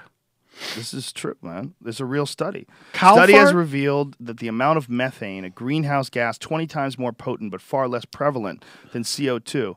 Well, so it would be 20 cows to every person to balance that out. Or 20 people to every cow, rather, to balance that out. Because it's 20 times more potent if a cow was the size of a person, but a cow's way bigger than a person, so it's even more. So a cow's probably like 5 times bigger than a person, so instead of 20 times, probably 100 times more impact. That's my unscientific calculation. A cow fart says 20 destroying the environment. That's crazy. 20 times more potent, far less prevalent than CO2. Released into the U.S. atmosphere, it's significantly higher than previously thought. We find greenhouse gas emissions from agriculture and fossil fuel extraction and processing, i.e. oil or natural gas, are likely a factor of 2 or greater than cited in existing studies. Whoa. So agriculture just by itself is a big impact. Unbelievable. Yeah. Cows. The methane is a fucking issue, though, man. When I used to visit my parents, my parents used to live in Pennsylvania. I was driving from New York to rural Pennsylvania, and there's this stretch of highway where it's all farms, dairy farms, and slaughterhouses and shit. I guess it's all cows. It's unbelievably bad smelling. Like, you can't imagine these poor fucking people that have to live in these areas. And it was hot. It was in the summer. Some people just accept that. It goes back to Edmonton. Some people just accept that. I'm from kind of that area. I'm from Cortland, New York, which is Pennsylvania and Cortland are the same kind of country. You know what I'm saying? I have tons of cows in my hometown, man. Really? Yeah. I mean, I didn't realize how redneck my hometown was until I left it. What does it smell like when you go back? Because they say that olfactory senses, like the sense of smell, is manure everywhere. You can smell it. Olfactory senses, the sense of smell, is something that alters, or it only picks up alterations in smell. It doesn't pick up constant smells. So if you live in a town, the town stinks. Like some of those industrial pollution you ever been to places Modesto? in New Jersey, when you're driving through New Jersey and you smell industrial pollution, those towns, they don't smell it. You only smell it because you're driving from fresh air or reasonably fresh air into that area. That's how it used to be when I went to Niagara Falls. They had this giant factory called Hooker Chemicals. And that's what the name of it was, Hooker Chemicals. And you would drive in, you're like, this stinks. Like paper plants stink. Like up in Portland. Ugh. Now, here's the thing about Hooker Chemicals. It's pretty much been closed down, but they won't completely close it down because if they completely close it down, then they're going to have to go through and clean it up, all the environmental cleanup. So they just keep like 30 employees in this giant factory that's just huge, and they just keep it open. It's cheaper for them to do that than it is for them to hire someone to come in and clean it up. That makes sense. There was something, Love Canal. Do you remember the old Love Canal thing that happened? That's Hooker Chemicals. They dumped all these. That's the same company? Yep. And they're still open? Yeah. And they won't close it down because then they have to clean up the environmental mistakes. That's awful. That's weird that they let them get away with that. Well, it's Is it because it's like one of those legacy companies? 'Cause it's been around for a long time? I think that's just probably the rule. If you demolish or shut something down, you got to clean it up so it's environmentally safe. And so these guys just keep it going because it's cheaper to do that. That is so fucked up. That's so weird. Well, it's the same thing with like GM right now with their cars, right? They knew forever. Don't they do this something where they guesstimate how much it would cost to do a recall versus how much it would cost to go to court? And if if something's cheaper, they go with the cheaper option. Oh man, I'm not sure, dude. I'm not sure about that. I think they do that. I think that was the big thing on what was the You got to pull that shit up. You can't just say that. That is if it's cheaper to go to court, they'll go to court. But if it's you shut the fuck up, dude. Seriously. Okay, I'll shut up. You got to Google that.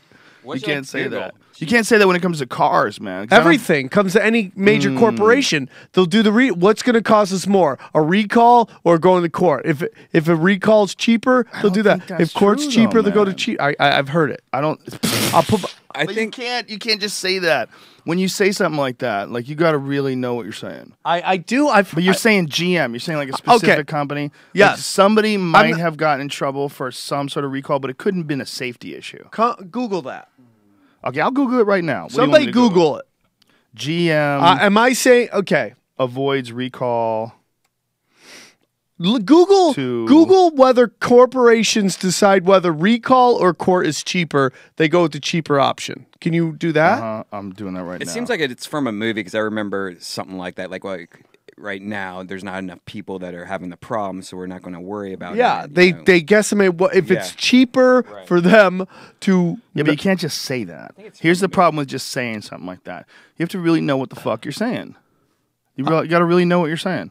Because if you just say it, then you don't have to do that anymore. It's 2014. You could actually find out. So if you want to talk about something, and you want to talk about something as serious as someone not doing a recall because they'd rather just like get sued because they can save money that way. Yeah. You got to know what the fuck you're saying. But I'm saying that I know that. But you don't know that because you're not pulling up any facts. You're not stating any facts. I got it in here, the supercomputer. Dude, you're with doing this great haircut. What you're doing is some legacy shit.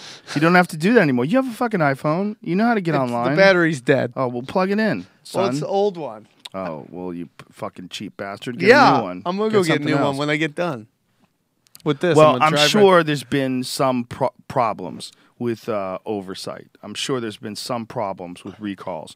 But saying that they like actively got together and said, hey, let's just not recall these things and just roll our chances with the lawsuit because the study has shown that we can save money if we go that route. I believe that's what happens. Okay, you can't just say that. Okay, I will not say that what I just said. That's how you get sued. I understand that. You can get sued, Sam. What if GM comes down with the hammer of the law? Well, they can take what I don't have.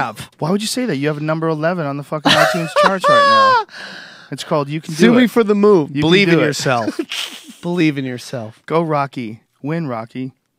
Believe in yourself. Believe in yourself. Did you ever thought about doing a song, like a wacky song to go along with that? No. I do like Red Band's great songs, though. He should do some live music songs. GM says, safety is our top priority, and today's announcement puts all manufacturers on notice that they will be held accountable if they fail to quickly report and address safety-related defects. Oh, this is U.S. Transportation Secretary Anthony Fox with 2 X's. He said he would continue to aggressively monitor GM efforts in this case and called on Congress to support a move to increase the penalties the regulator can levy in cases like this from a maximum of $35 million to $300 million, sending an even stronger message that delays will not be tolerated. So this is what they're saying. The GM was fined $35 million and agreed to take part in an unprecedented oversight requirements on Friday over its massive recall of cars with faulty ignition switches that have been linked to 13 deaths.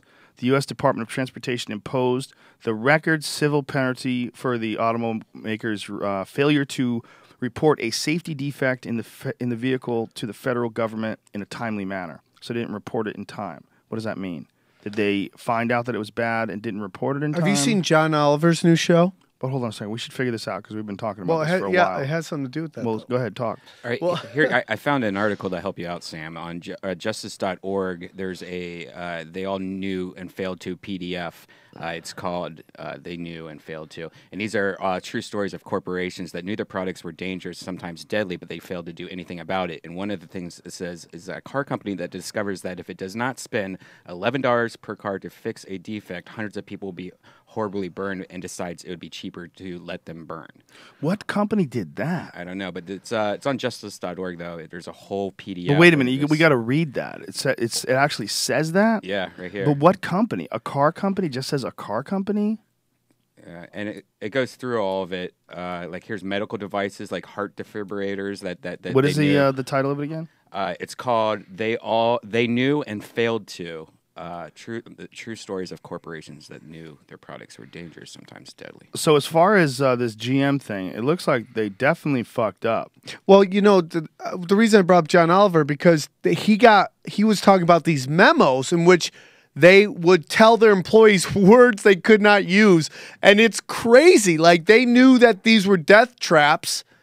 And that they were telling their employees, you can't say certain words about the cars to describe the cars. And they were like insane words like Kevorkian-esque and stuff like that. Here's one from Firestone Tires.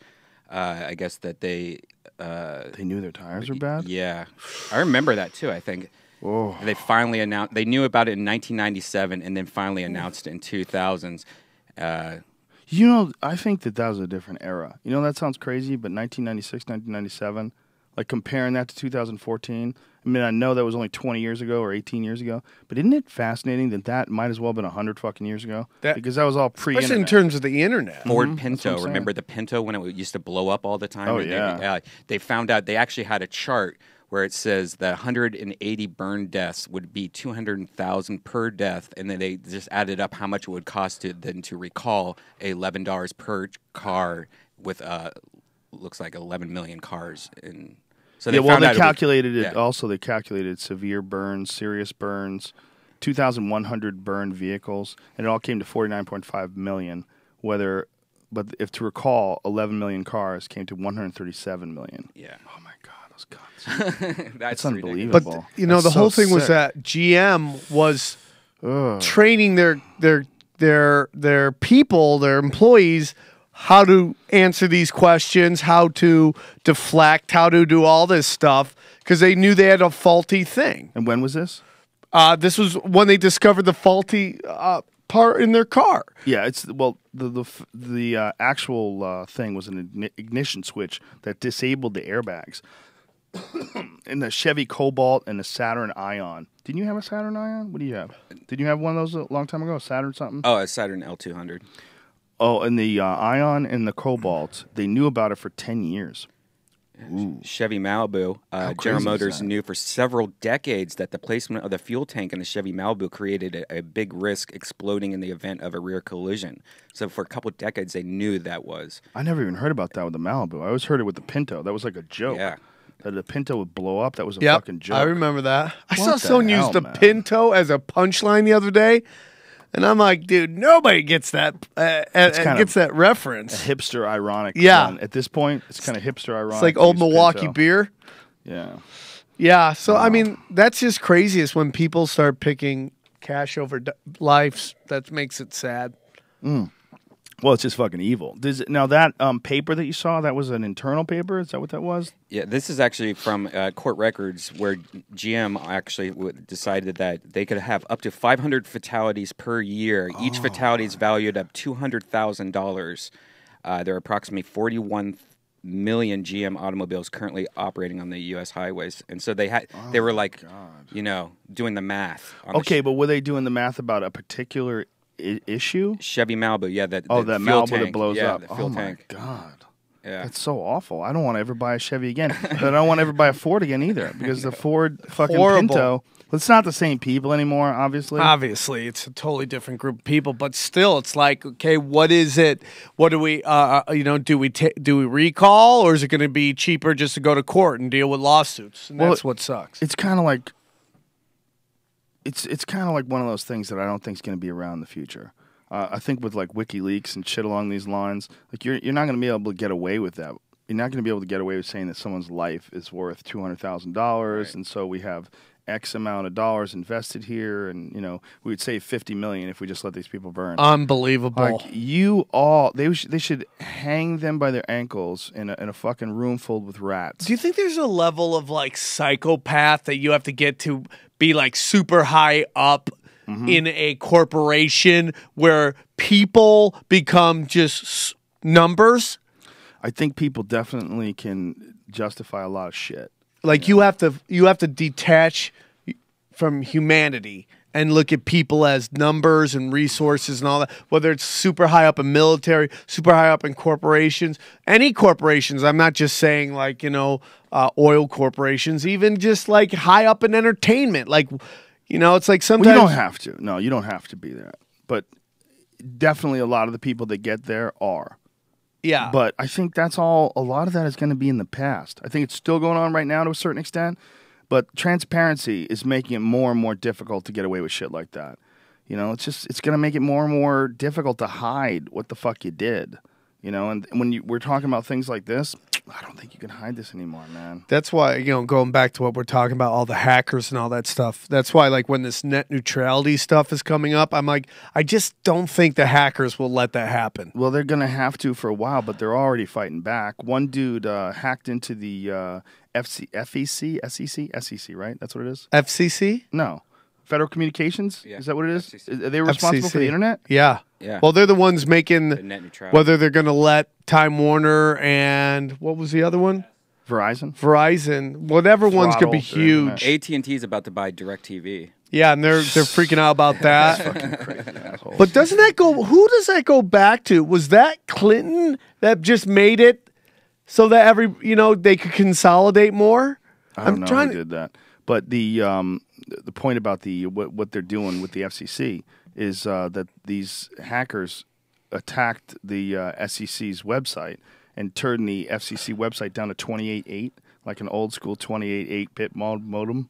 So they throttled them down. I love it. This is what it's like, stupid. Yeah. Like, you can't do this. This is ridiculous. Yeah, well, basically making it so, certain websites you can get to quicker, and then if they want to find mine, it's going to take forever for them to find where it is. It's evil.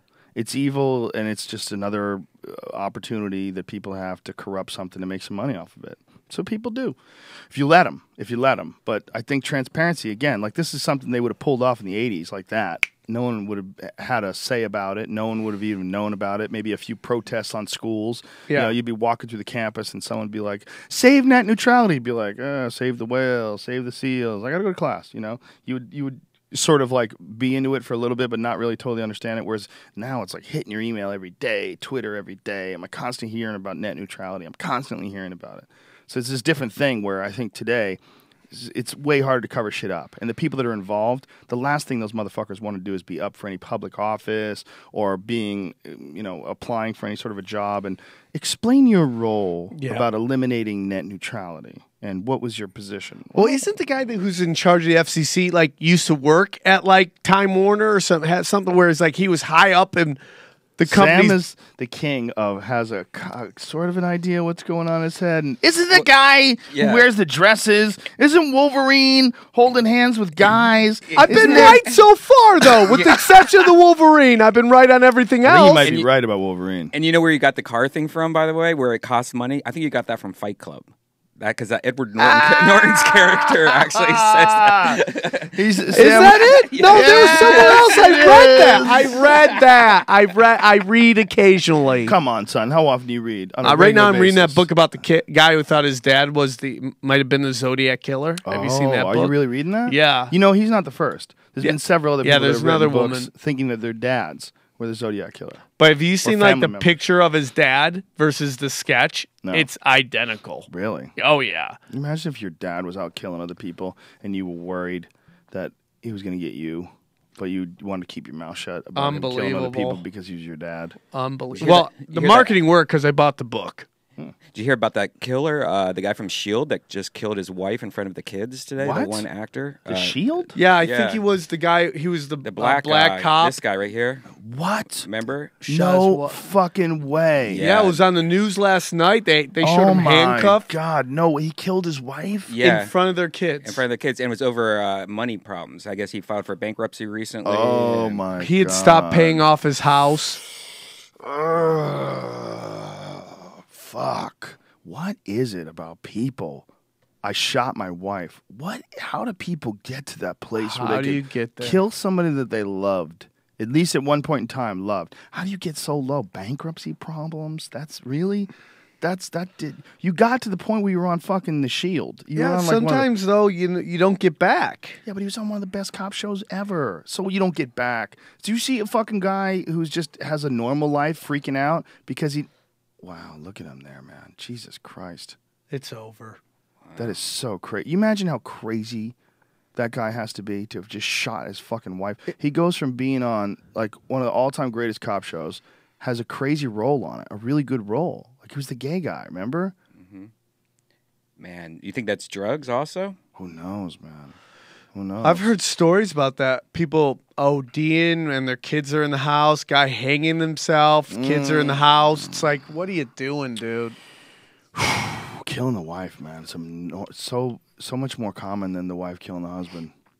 It's fucking awful, awful shit, man. Really. I guess he was filed bankruptcy and his house was about to go in foreclosure. Oh, better kill my wife. It's not like I could get a job. Poor kids. It's like the thing where people hit that wall where they don't have any other solution. And, someone will say, oh, it's depression. It's depression. Yeah, okay, I get it. But how does it make you kill somebody? Now there's no solution. It's over. Yeah. I mean, because he called 911 and said it. Oh, my God. That's going to be used against him. I mean, like, what are you going to do? Yeah. Oh, who knows, man? Like, what do you deal with that? I mean, it's like, I'm not married, man. I've just seen these married guys are just like the only way out is to off, and it's always the husband. It's always someone you know. It's like so funny because... Well, it's not always the husband. I mean, it's just more often the husband. More often, yes. The only people that I know where the guy and the woman, was Phil Hartman, was killed by his wife. Wasn't she... Oh, I don't know. Wasn't she what? Yes, she was. Yes. I heard that also. Heard it all day. All day, every Whatever day. it was. She was on Zoloft and cocaine. Yeah. Wasn't she an ex-escort? I don't know. Who knows? I'm sure people have alleged that. But, if you go and fuck a guy for dinner, basically you're an escort. Yeah. A lot of escorts out there. God bless them. There's a lot of girls that go on dates with guys. Not just really for a free meal? Wind up fucking them just because they feel bad. The guy went out and bought drinks and dinner. That's real. It does happen. I don't encourage it, but it does happen. You don't need to fuck a guy for dinner. But Joey Diaz has a funny joke about that. About the Liberace movie.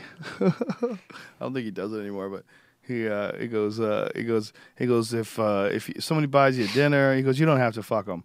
But if you fly a person out somewhere, he was talking about Liberace flying that guy out to Vegas. Yeah. He goes, you fly out, someone's getting their dick sucked. Yeah, right? 100%. Yeah, there's a difference between someone visiting you. That's like what people always have an issue with, like a girl flying out to hang out with a guy and stay the weekend. I've had that, comics have heard that happen to them. Like they meet a girl on the road, like, man, I think she's really cool. Like, she's going to come out and visit me. We'll see what's up. And the girl flies out to visit him and then nothing. I had a buddy who what the hell? Flew a chick. He met a chick here in L.A., flew her to Toronto. She took the flight, got to because she's from Toronto, got there, never called him, never hung out. He kept calling her. She's like, "Where are you?" She like didn't. "Oh, I can't hook up right now." She used him for a plane ticket. Hey, there's unscrupulous people out there. Yeah, some of them have vaginas. Yeah, some of them have penises. Yep. No one's immune. No. Some of them are crazy. gay. Comes in all sizes. Some of them are forms, gay. shades. Yeah. Some of them are transgender.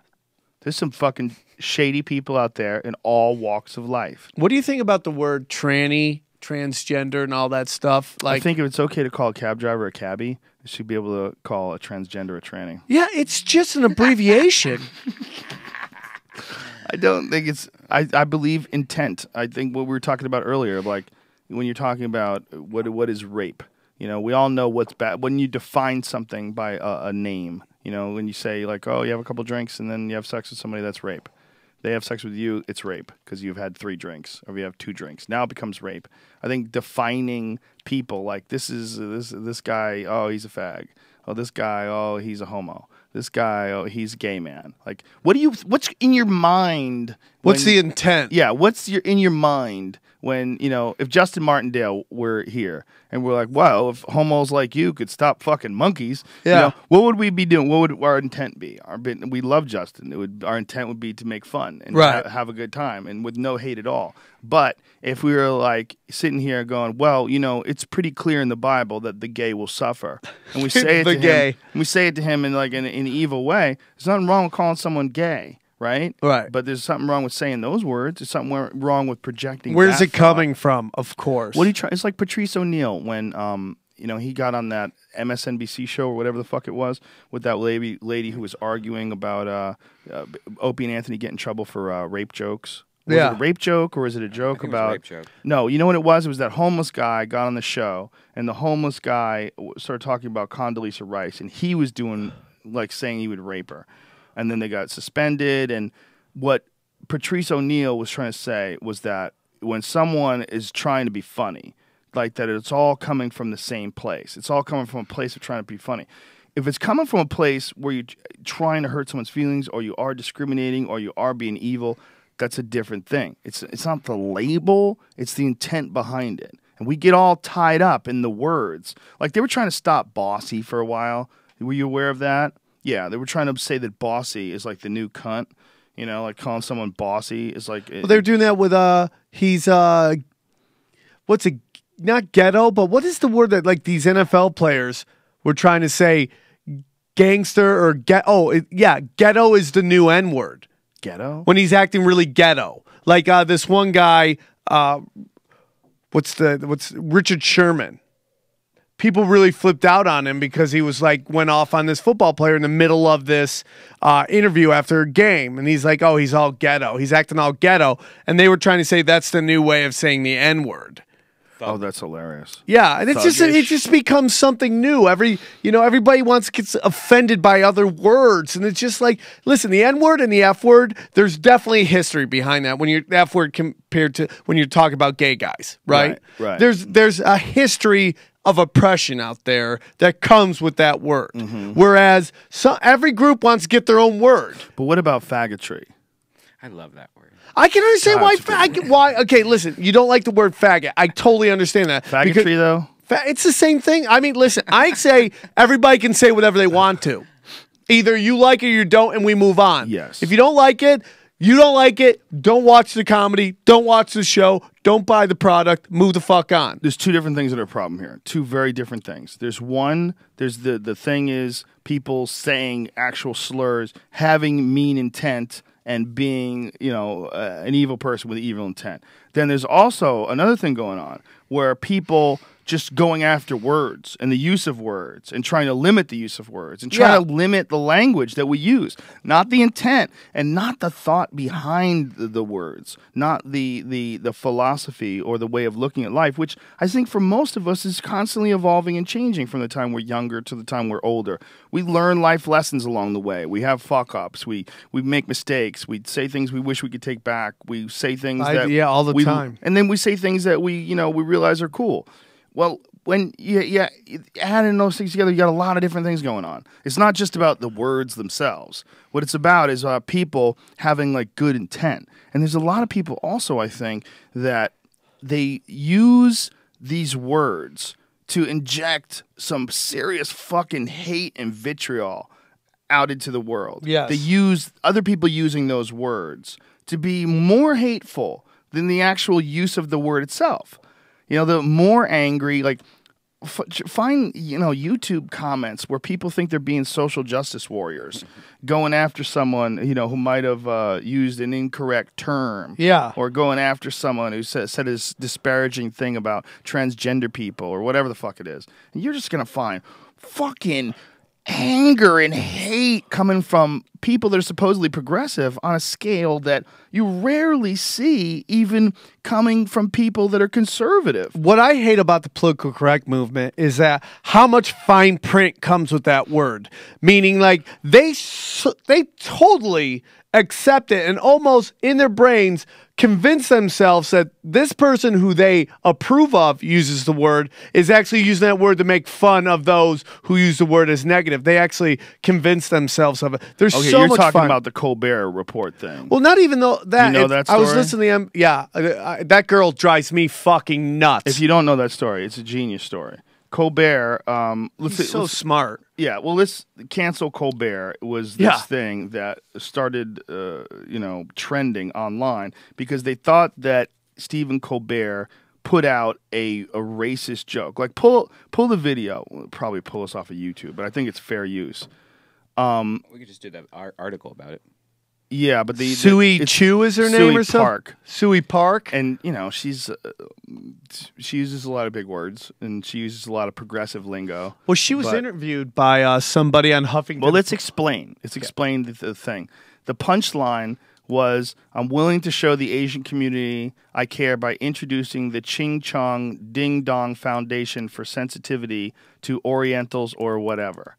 And it was meant to be a satirical analog to the Washington Redskins' original Americans Foundation. Yeah, which is hilarious. Yeah, I mean, it's funny. It's so funny. When you hear it coming from Colbert, he's making fun of their callous How way. stupid they are that the people who want to keep the name Redskins. So some people only saw one part of it, and I think it was a tweet that was put out. So cancel Colbert. Comedy Central actually put out the tweet. The hashtag cancel Colbert became one of Twitter's trending topics. Across the United States. And it was because this one chick. But it's not just her, because whether she was wrong, I mean, she might have like saw that and overreacted and then didn't understand what was going on. Satire. Didn't see the whole thing, just saw part of it, started it off, and then boom, she was caught up in this wave of interaction. Well, I would say I would disagree with that statement that she was caught up in it because she would keep doing interviews about it well after, like a week or so after people were like, you understand it's satire. And then the guy interviewed her on this Huffington Post thing, which was really funny. And she's like, I know it's satire. And she gives the literal definition of satire, meaning that she basically read what the definition was. She didn't get the joke. Well, here's where it gets even better. By lunchtime, Deadspin published a post by two Korean-American writers with the tongue-in-cheek headline, "Gooks don't get Redskin joke." So fellow Asian Americans were attacking her. And cancel Colbert became a joke more than anything. And then not only did it not get canceled, well, he got the goddamn Tonight Show or the Late Show with David Letterman. He's the new Late Show. Which almost makes me wonder if the whole thing was fake. I mean, my whole opinion is that I'm starting to see like these things, these internet outrages over statements being made by comedians. And it almost gets to the point where sometimes I wonder if they're just fake outrage just to drum up publicity behind this, what's being said. Well, no, it's people realize that they can get attention. That's exactly what's going on. They realize they can get attention, or they get attention by pretending to be upset at something. Or what if the people who said the statement, people behind them, drum up fake outrage? Pull up this Poutrage, POUT-rage. of Suey Park as Colbert lands The Late Show. There's this guy who does his online commentary, picking apart everything from this controversy to feminism to everything. I mean, he's pretty hilarious. So Suey Park, Miss Cancel Colbert, his name's has another Thunderfoot. article in Time magazine. The cross promotion of more white male celebrities proves it. The entertainment industry has perfected the development of white, cis, straight male characters and the marginalization of other voices, except when those others are brought in only to aid in the cheap punchline of a joke.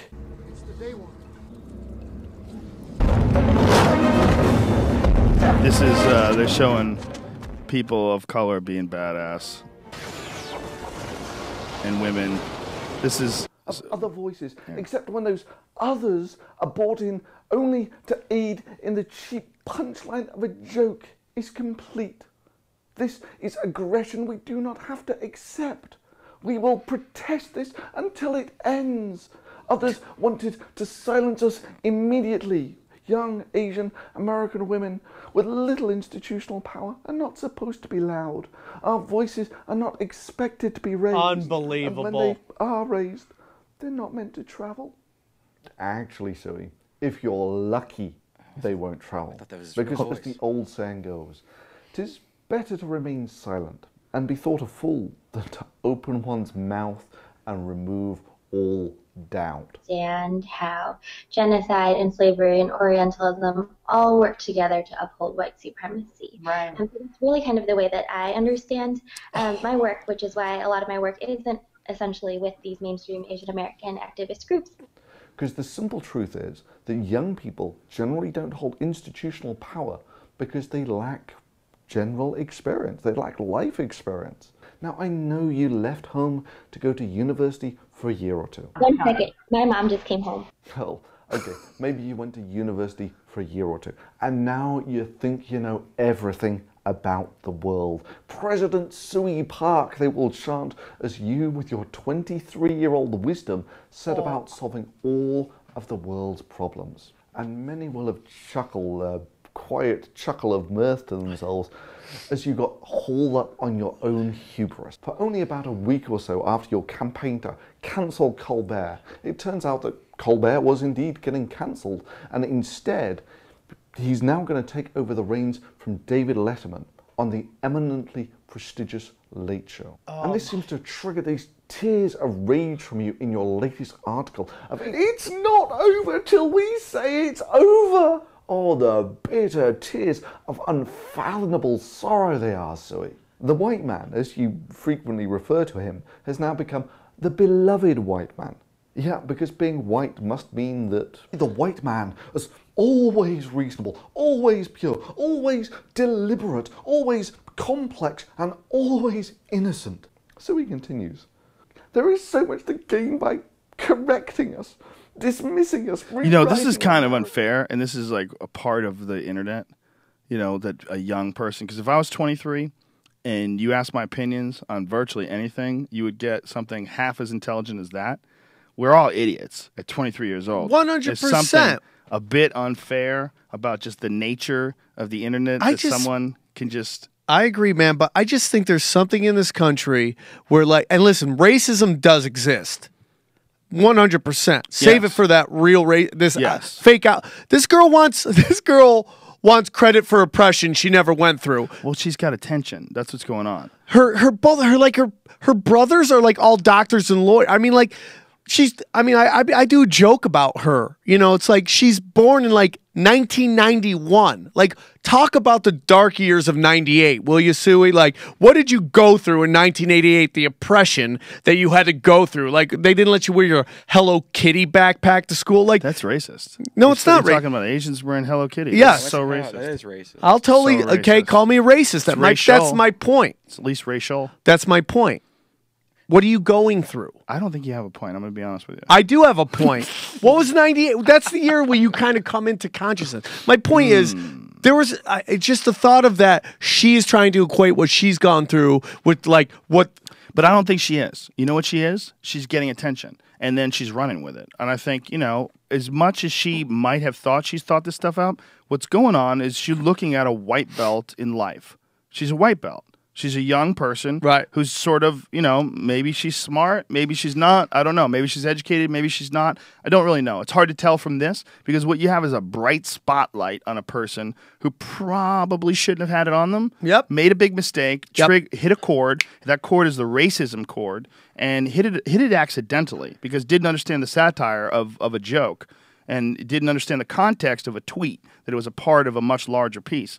And in taking that out of context and running with it, connected to a system. And once she's a part of that system, once she starts being interviewed and, people were calling her a fucking idiot on Fox News, like I think it was Fox News, where someone called her stupid. Like the guy actually called her stupid. Like said, what you're saying is so stupid that I can't even, whatever the fuck the guy's statement was. The point was he called her stupid. Like that's... when you got to be pretty fucking bad at relaying a point on the news for someone to call you stupid. Well, I just feel, I understand that too. At 23, it's just she's a black belt. She's a white belt. She's cute though. Yeah, that's my whole thing. Who has been more oppressive to hot young Asian girls? Well, old white men or like their Asian parents? She's a young kid.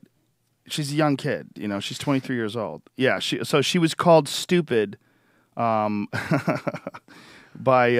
Josh Huffington Post Live's Josh Zepps. That was a funny interview. In a heated debate. Yeah, it's kind of funny. By the way, she's doing the interview on that one. In the background, she has stuffed animals on her bed. Meanwhile, she wrote after that, in case anyone thought I was censoring Colbert, please know that I was just talked down to, muted, and silenced by Josh Zepps and Huffington Post Live. And then Josh Zepps tweets to her, the righteousness of professional umbrage takers. Sui Park wasn't muted or silenced. I invited her to explain herself, and she declined. That's funny. She pulled that whole thing, like, you can't say that because you're a white guy thing, which is a classic, like... Well, it's a new thing. It's a new thing. Chicago peeps, I'm going to be doing a comedy show on June 26th, Sui Park writes on her Twitter. No way. Show up, heckle. Oh, my God, that's not real. That's real? Yeah. Oh, she's now getting to stand-up comedy because of this. Which is the story. Jamie Kilstein is going to coach her. It's going to work out well. Oh, God. Come to Death Squad. We'll welcome you with open dicks. Don't open your dick up. Things will fall out of there like AIDS. This is crazy. So the guy said to her, he said, it's just a stupid opinion. She argued that satire is supposed to punch up. Oh, okay, it's that thing. You should watch the video. You shouldn't say anything bad. Oh, please pull that up. Pull that video up. Because Sui Park and Josh Zepps. She basically said that he's pretty much not allowed to comment on it because he's not an Asian man. Because he's not Asian. And because of white privilege. Yeah. Do you know white privilege is a thing that there was a recent article that everybody critiqued or criticized that some young kid at Yale wrote about being told to check his privilege. This whole thing, this check your privilege thing, it's nice. Let's pause that for a second there. It's a nice thing to want people to be kind and considerate. It's a nice thing. But when you give them a tool like check your privilege, whenever it involves anything racial, you're going to silence the debate. Because now someone's being told, essentially, to shut up because they're white. Yeah. Which is, wait for it, racist. So you're not even allowed to have a point of view if you're the wrong race to talk because you're privileged. That race is privileged. So there's like a balancing act going on. And the white people are not allowed to even debate ideas. You're supposed to check your privilege and shut up and listen to whatever, whether it's a woman or an Asian or whoever it is. Other than the white man. I always feel that like really young boys, like young white boys have to pay for the sins of their fathers and their grandfathers. I live near a high school and I drive by it all the time and I see groups of kids hanging out and they're all multiracial. So the whole experiment that's been done in this country about making everybody integrated has worked to a point. There's a lot of integration in these young kids. It's working and it's getting better. And it's getting better and it's got more room to go. Yeah. But I feel like young white boys sometimes have to pay for the sins of thy fathers and their grandfathers. There's this whole thing in the NBA that people get really mad that the last couple spots on an NBA team tend to be given to white guys. and they're really upset because, you know, it's like, well, why should they be making that for white kids? Well, it's the same thing that they're doing in Hollywood, where you know, where the TV shows have to have multiracial characters. The commercials are multiracial, so that young kids see themselves in there and realize they could do that too. It's about reaching everybody. Well, I grew up as a young kid who wanted to play pro basketball. There was for a woman. Yeah, you know, I wanted to play pro basketball, and I wanted to be the first white guy to play on Georgetown's basketball team, because at the time it was all black guys. Right. And I always wanted to be on that because I wanted to be the white kid. So I can understand to a point why you have a couple white guys on the team, because a lot of kids who are young, white kids, dream of playing pro basketball. So it's the same thing. So it's affirmative action for white people. To a point. Yeah. I think that here's the problem with all this white guy stuff. Without a doubt, white people have it way easier. Way better. Way easier. So complaining at all about it makes you look like a fucking idiot, because the idea of white privilege, the real idea is that white people have an advantage, and they have an advantage culturally in how they're treated by society. I think that's true. I think it's 100% true. It doesn't mean that you should have to check your white privilege when you're talking about ideas, because saying something like that to someone, you're not saying, hey, look, white people have an advantage, but realistically that's all unfair, and we should all be equal, and we should all be one, and let's just go and talk about ideas from an even playing field. I totally agree. But this whole thing of like anybody having an issue on something, but then again, imagine if you were going to school and you were a black guy who's experienced a lot of oppression, some rich white twat was giving you, some dude who just like, you know, grew up with rich parents on the fucking Hamptons, and he's giving you a hard time, and he doesn't understand that he got a fucking easy road. He won the sperm lottery. Yeah, so you would want to say, check your privilege to him. I get that too.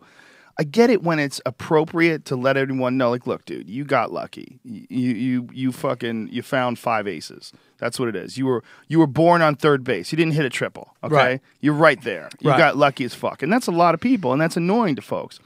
But the idea that a white person can't have an opinion about satire because he's white and he doesn't understand what it's like to be an Asian woman who didn't get the joke, holy shit, that's dumb. I agree. But that's the problem is she's 23. She's 23 years old. She's, you know, a young person with ideas that maybe aren't completely formed yet, thrust into this weird position to defend something that was a mistake. I've always said that, you know how Israel, you have to serve in the army? I've always felt that people in America, after they graduate high school, they should all have to wait tables at Denny's. Dude, I'll tell you this, man.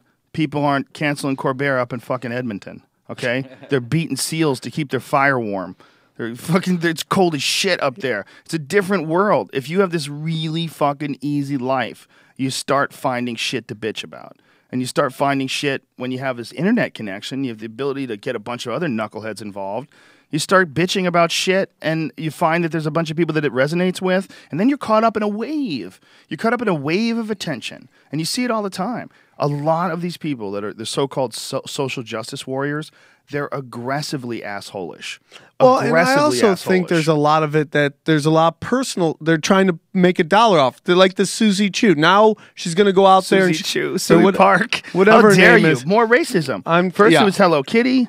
Now it's Susie Chu. So she's going to go out there. She's going to do stand-up. She's probably going to write a book. She's going to be making an appearance. What are you waiting for? Let her make the money. But my point is, how much of it is pure behind actual wanting change, and how much is it just to make a buck off it? Well, I don't know, but let's listen to this video because it's quite fascinating. I liked it. This Josh Zepp's video. Tweeting Suey Park. No, don't do that, asshole. What are you doing, man? Don't do that. I was going to ask her if she wanted to do a podcast. Dude, don't do that. Cancel Colbert. That's what some Twitter users are demanding after the Colbert Report put out a now-deleted tweet reading, "I'm willing to show Asian community I care by introducing the Ching Chong Ding Dong Foundation for Sensitivity to Orientals," or whatever. This set off a Twitter firestorm late Thursday night with people sounding off. Hashtag cancel Colbert because we really don't need another white liberal celebrity trying to justify racism. Whoa. Using satire that ironically ridicules Asians is not productive for Indigenous nor any marginalised group. White humour blows. Hashtag cancel Colbert. White humour and the blows. One that started it all via Suey Park. White people, please keep hashtag cancel Colbert trending until there's an apology. This is not the burden of people of colour. Fix it. Do something. Joining us now is the author of that very same tweet, Suey Park, and also still with us is HuffPost politics reporter Jason Lincolns. Thanks for being with us, Suey. Of course. Thanks for having me. Why cancel Colbert? What did you hope to achieve with that?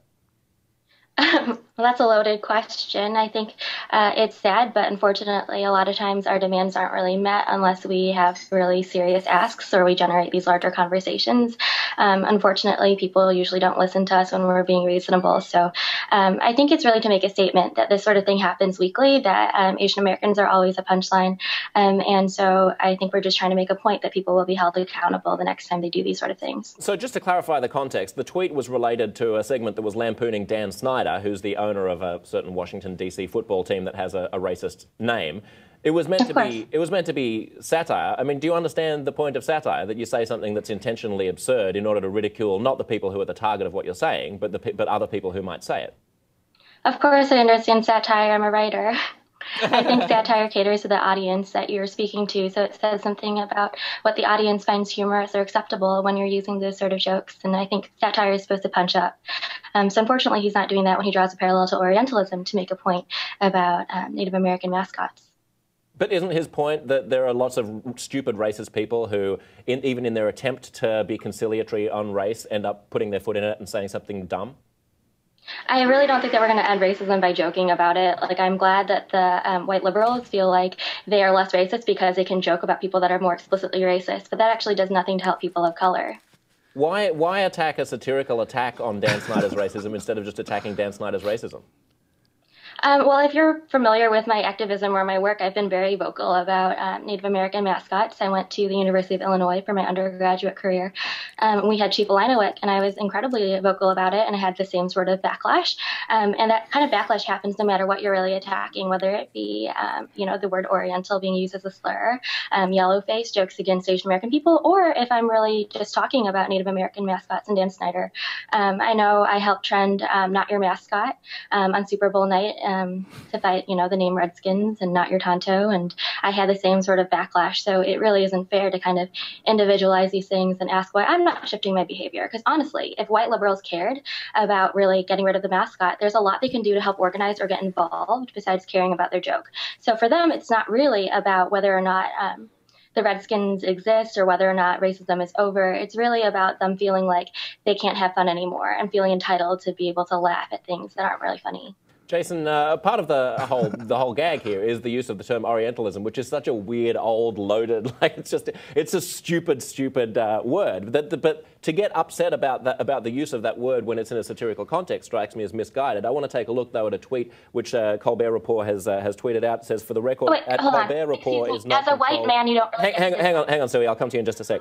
For the record, Colbert Report is not controlled by Stephen Colbert or his show. He is at Stephen at Home. Sorry for the confusion. Colbert himself has responded to some of the criticism on Twitter. Hashtag cancel Colbert. I agree. Just saw at Colbert Report tweet. I share your rage. Who is that, though? I'm Stephen at Home. Suey, you were just going to jump in. Yeah, I was going to say that I feel like it's incredibly patronizing for you to paint these questions this way, especially as a white man. I don't expect you to be able to understand what people of color are actually saying with regards to cancel Colbert. He is a history of jokes. Sorry, being a white man doesn't prevent me from being able to think and doesn't prevent me from being able to have reasoned perspectives on things. I didn't give up my right to be able to have an intellectual conversation when I was born. I know, but white men definitely feel like they're entitled to talk over me. They definitely feel like they're entitled to kind of minimalize my experiences, and they definitely feel like they are somehow exempt and so logical compared to women who are painted as emotional, right? Oh, no one's minimalizing your experiences. No one's minimalizing your right to have an opinion. It's just a stupid opinion. I mean, it's a misunderstanding of what you satire just called is. My opinion stupid. Yes. You just called my opinion stupid. That's incredibly unproductive, and I don't think I'm going to enact the labor of having to explain to you why that's incredibly offensive and patronizing. Explain. I just told you I wouldn't enact that labor. Okay, thanks for being with us, Suey. Oh, Jason, look, it's unfair. That's a black belt versus a white belt. That's what it is. I mean, even if she had a point, in some way, shape, or form, that's sort of wrapped up in all this fucking craziness. Even if she had a point, she's too young. What if she's complaining? Like, to me, it's so interesting because some of the most damaging Asian racial material is done by Asian comedians. Like, what's her take on that? Well, like, they do. Why do they do it though? They do it because it works. Like, why do they do it? They do it to break the ice. They do it like, why do fat guys tell fat jokes so that you can't? Right. Because if you go on stage, you're a fat fuck, and your entire act is just about other shit. Did you just call me a fat fuck, bro? I said if. Okay. You know, if you're a guy and you're a giant guy, you better talk about that on stage. I agree. Because if you don't, then the audience is going to fucking point it out. What is this? Look who she talks back and forth with. Oh, no. Who? They're like best buddies. Oh, Who? Jamie. Of course. Jamie Kilstein. Oh, Poor my bastard. God. Poor bastard. It was just a joke. This is all a simulation theory. It was This is all just a fake. joke. I was joking when I said that he would help her with her comedy. Oh, my God. He probably helped her with her comedy. He means well. I swear to God he does. I just can't. It's like, it's Beta comes with males. so How's it much, work? so much fine print. It's bad to be a guy, don't you know? Men are getting all these women pregnant, doing all the raping, building all the roads. Unbelievable. Men are assholes. It's a mess. The whole thing's It's just, mess. it's, especially in this country where, I mean, like, everything I know is not perfect, man. But when you hear what goes on in other countries, I don't buy that. it's just, Still, but I don't buy that. This is why I don't buy that. People always say that, but we know that it could be better. So Right. yeah, it's better than what it is in other I countries. agree It's with still, that. It's a crazy thing to say. With all the information awareness we have, the least important thing to concentrate on is how much better it is here. Right. Forget about dwelling on like patting ourselves in the back for making this country better than the other. not ones. saying that. But that's what everybody does. I'm not saying that. But are she you is saying? sitting there and taking a joke and just making it into this giant global issue, or she's trying to do it. When we have a situation in China where they chuck girls when As they a were white man, I don't expect you to understand chucking girls in China. okay. As a white man, I think it's incredibly condescending and patronizing that using Come that on, word. Suey Pack. Can I a white open man, for you? Could you imagine? I would love Could to. you imagine? I will do it for What free. the I set will that fly you out. laid down in Edmonton. By the way, Sam Tripoli's new CD available today. Believe in Yourself. Right now. Believe in yourself. The I set- gave you a thank you in there. In Oh, case you please. care. Bro, the set that you laid down when we were working together in Edmonton, you destroyed It was a up lot there. of fun. And that was right before you filmed it, right? Yep. Or recorded it, rather. And it was really worked out because a bunch of people that week came to the Comedy Street and said they saw me at your show. In Edmonton. Yeah, It we totally did it in worked the same out. place. Yeah. We were at the River Cree, and then Sam was there, like, how long later? Like literally in the next week. Perfect. It was awesome. Yeah, and then they came down to support. That's awesome because that was a fun set, dude. But you were only you did a half an hour at my show. How long is the CD? You have a lot CD's more. almost an hour. So even if they did come to see it, they still got a bunch of shit that they didn't. The fucking Rob Ford stuff was funny. Is that on this? Yeah. That's funny shit, man. Get it on there before it's old school. They fucking caught him again since then. They caught him again. He was at the Comedy Store. He I showed up heard. at the store. Didn't Brian, did you get pictures of him? Did you get pictures of him there? No, I was out of town, but everyone Somebody else did. Yeah, and Benji, we're all taking everybody. pictures. I'm like, why don't we just open the bar and see what we can get into? If we were back there, if that was like during the days when I was hanging out at the Comedy Store, we would have the greatest video of all time. yeah. Me talking to Rob Ford. I would have got him shot. He just sweats standing Started there. bringing shots. I would have out. open the bar, open bar, have fun. I would have Here's some called ladies. Uber in advance, knowing I was going to be too drunk to drive. I would have just fucking threw my keys in a condom, swallowed them, locked my car, and just start hitting it hard. Oh, I would love to. All the crazy cocaine running around that I would have place. swallowed my keys like a fucking drug mule. I was like, so jealous watching everyone's Twitter feed because we were in La Jolla, and I was like, the one time I'm not at the Comedy Store. that's hilarious, Now, man. have you heard about Gerard Carmichael? Yeah. Rogan? What? Fucking awesome. This kid named Gerard Carmichael, He's the new nicest neighbors, kid. That kid right there, he just shot his first stand-up special was a 1-hour HBO special directed by Spike Lee in the OR at the Comedy Oh Store. yeah, you know who told me that was He's the nicest kid. Ian Edwards told me he was doing that there. He's the greatest. Dude, could not. I mean, really, dude. Yeah, Ian actually came over to the Ice House after we had done it. He did it like on a Wednesday night, right? Yeah, he did on some crazy night, man. Yeah, it was a Wednesday night because Ian went to see it, and then he came down to the Comedy Store afterwards. Such a nice kid, but that's legendary, dude. That is legendary. He's blowing the Your fuck up. first ever stand-up on television is a Pretty 1 hour badass. It's pretty badass. in the most sacred of rooms. I mean, the OR is crazy. How many specials have ever been done in the OR? I think that's the first. Well, maybe they're smart and they're opening that place up to specials. They're getting internet. Oh, that's crazy. Oh, well, I don't want them to show too soon. Like Too I'm not soon. going to say what's. They're getting nutty. Why are they doing that? I don't know. That's dangerous. I don't want them showing our live sets. You got to work on stuff. That's why there was the problem with the Laugh Factory was doing that for a while. There's a comedy club out, and I don't want to say the name, but they were. If you signed the agreement to play there, they record your set, and I'm like, I don't want you to record my set because I'm coming here to work out material. That's fucked. That's fucked. Yeah, that's not good. You know, I think people that run clubs, you know, they're just trying to get asses in the seats, try to get people excited about the comedy. And if you don't do the process of creating it yourself, you don't know how vital that is, unless you're really paying attention. A lot of club owners do know, but some of them just think, hey, you know, we're getting people to look. We got 100,000 views on our YouTube channel. You know, Sam Tripoli, you just write new material. Is it that hard? We're giving you a great place to perform. Jesus. You should be happy to perform here. But that was the thing about some clubs, especially like the Hollywood clubs, where they have this attitude that like working there was supposed to be prestigious, that the club itself was like the star. Like, you're a box with a microphone. Yes. Right? It's the comedians that have performed here that are legendary.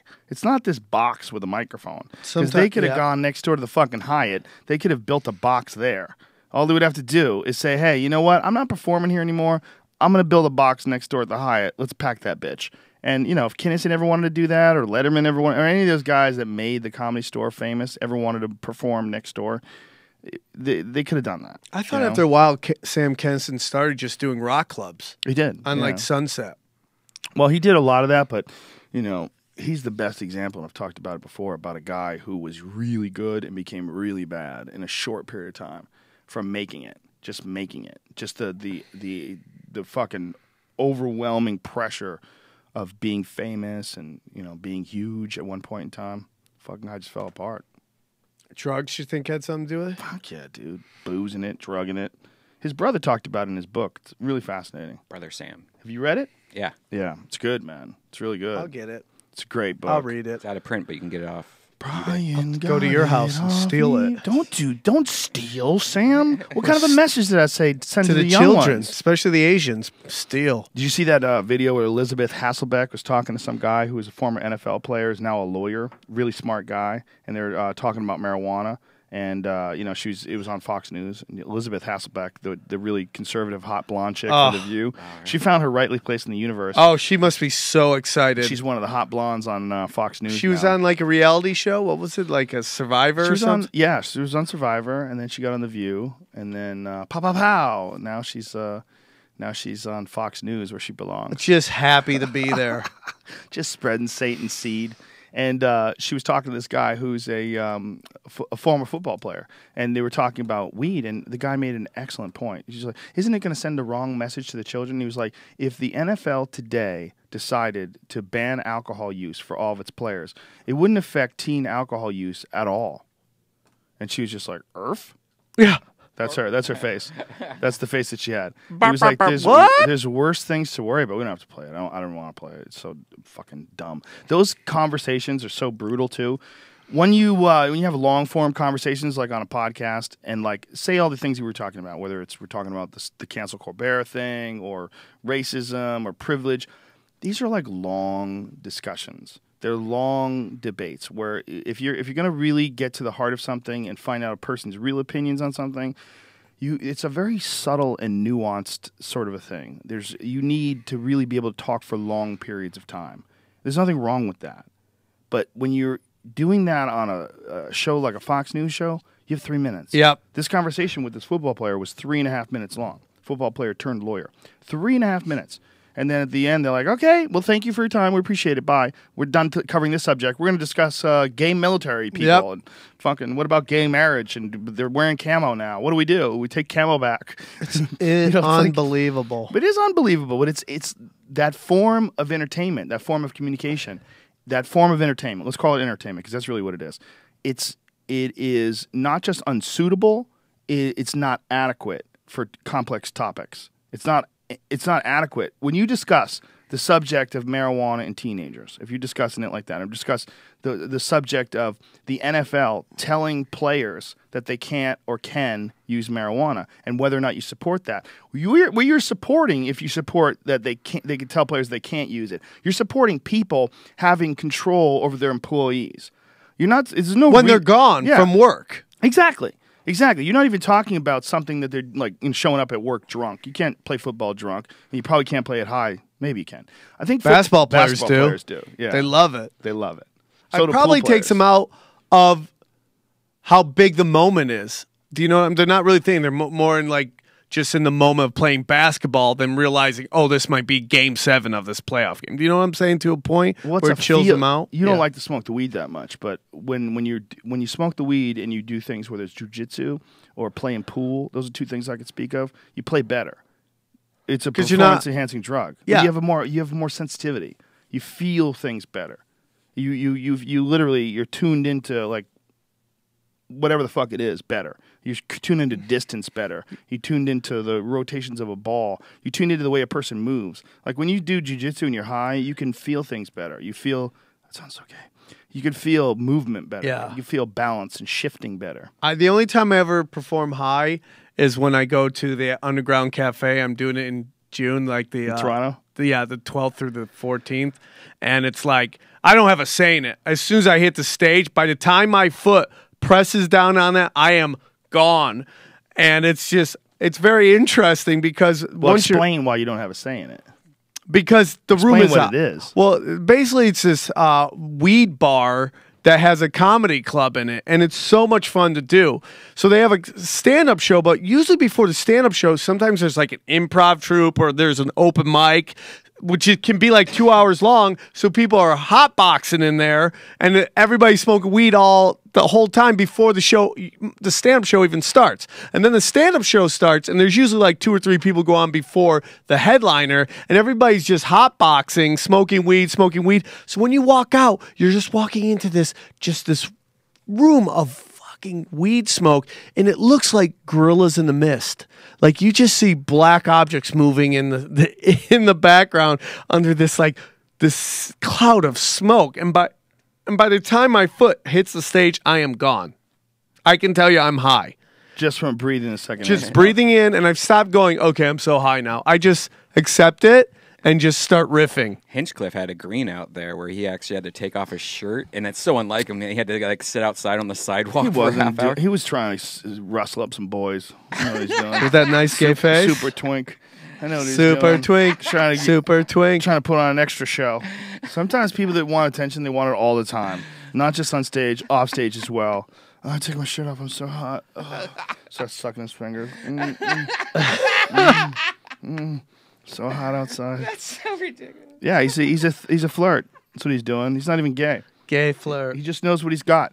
He knows what he's got. He's like a hot chick who's married and she likes to wear short skirts and walk past the bar and know that every guy's like, ooh, God. She's not even trying to cheat. She's trying to. She just likes the attention. Yeah, just trying to like. She likes the head turns. Get the party started. Always get people excited. Let her let her know she's still rocking it. Keep on rocking in the free world. Suey Park. I don't have anything against that girl, by the way. If she ever listens to this, much love to you, kid. I'll take her out. Brian will take you out. I don't think that's a good thing. That won't help your cause. I don't think that helps anybody, but maybe Brian. I don't even think that helps him. Doesn't help anybody, but he's just saying that if you were into it, you could hang out with him. Yeah, I don't like anybody who puts restrictions on comedians and what they can say. Like there's this whole thing with Leslie Jones too. Who's that? Leslie Jones, she's a Comedy Store comedian. One of those people where it's like every time you follow her at the store, it's an education. You just learn. Man, you gotta go up there and focus. And she did something on Saturday Night Live where she did an old bit that she's been doing together about how she would have been a first-round draft pick in slave days because she would put out great slaves. And she did it on there, and the internet explodes. They got mad at her? Bunch of people did, including other comedians, which I really hate, man. I can't stand. Wait a minute. She said she'd be a first-round draft pick if she's a slave. She's a big girl. Yeah, she's a big, tall, thick chick. Why would who constantly loves to ask you for dick? Why would that be controversial? That's funny. Because, the whole thing was that one chick got prettiest person in the world. It was the girl from 12 Years of a Slave. Right. And that's kind of where it started from, like what draft pick she would have been and how Leslie would have been a first-round draft pick. Right. Because she could put out strong stock, you know? Why is that? You talk about that on stage, about wanting to fuck a gladiator chick. Yeah, so you can make some fucking... Like John Jones's mom. I don't want to get in trouble, but, just the whole thing about how amazing that woman was. Oh, Mr. or it's Mrs. all Jones. love from Just my a end. joke. It's all my love. He's just saying, theoretically, in the joke universe... Well, she put out 3 super athletes. top-end super athletes. That's the amazing woman. That's the point of the joke. An amazing Had nothing man. to do with Yeah. slavery. It has to do with how amazing she is. And, well, that's what Leslie... Can you pull up Leslie Jones's rant on... she did it on Weekend Update. You know how the whole thing was that, Saturday Night Live didn't have enough diversity, especially when it came to So black she was on women? Saturday Night Live? She's on Saturday Night Live. She did a little monologue on Weekend Update, and people flipped out. Oh, okay. I'm so fucking confused because you were saying it was a part of her comedy special. Yeah, but no. It's a part of her stand-up act, and she did as a monologue on Saturday Night Live. Why did she do that? Because it was Weekend Update, and they asked her to? She probably pitched it as a little thing for that girl getting... Well, let's hear it. Okay, I'm pulling it up. Well, yeah, I think we'd like, if we're smart, we should hear both versions.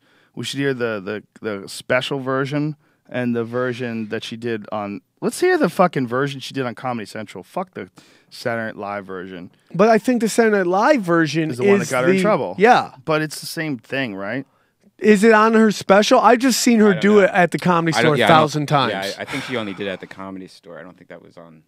I couldn't imagine someone would really get upset about that. Oh, yeah. I mean, you just hear comics laying into her, and I'm just like, what are you doing? Fucking comic? Who? I don't want to. Don't say Jamie Kilstein. No. Don't say it. I actually tweeted the comic that did it, and he wrote me back saying that he took down all of his posts about it, and he retracted everything about it. Oh, cool. So what the fuck happened, man? What was it all about? Shang. I know Shang. Yeah. He did it? Yeah. Oh, well, got a little crazy. Maybe he was drunk.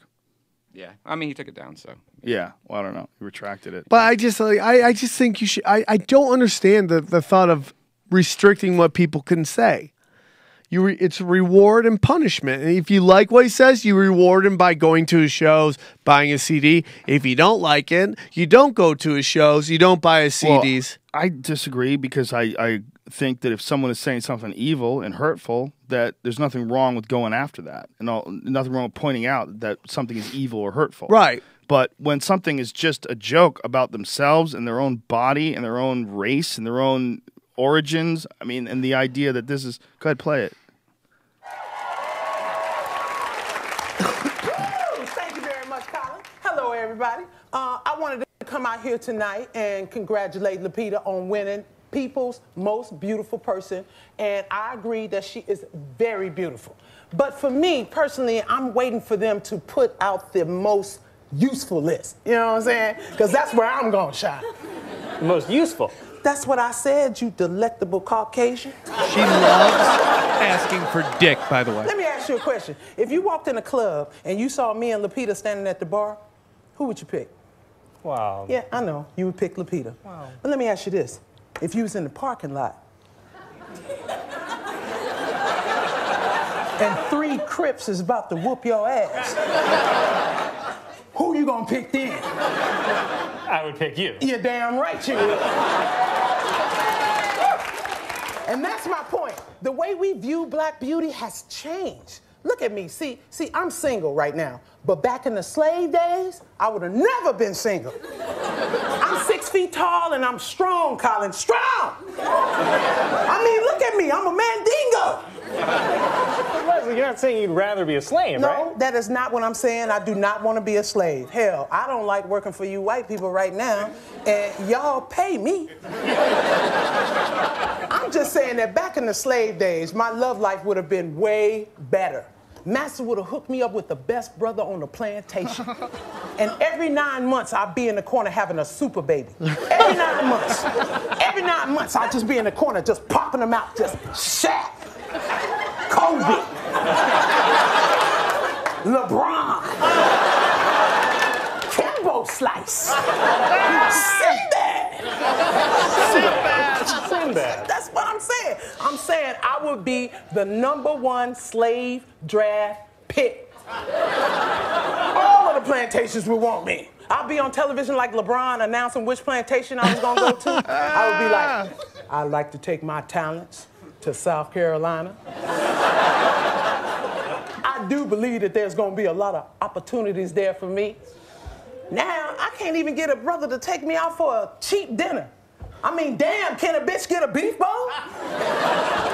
Can a bitch get a beef bowl? Can a bitch get a beef bowl? Wow, it's weird that she had to do that. It's weird she had to do it like that, like using him as like a guy to banter back and forth to make it look like it wasn't a bit. Yeah. It was fucking hilarious, though. It was funny. I bet it's even better on stage, though. She's dude. You got we call it education, man. You got to follow her to education because you got to learn to survive. She's sweating. Oh, she loves to sweat and hug you.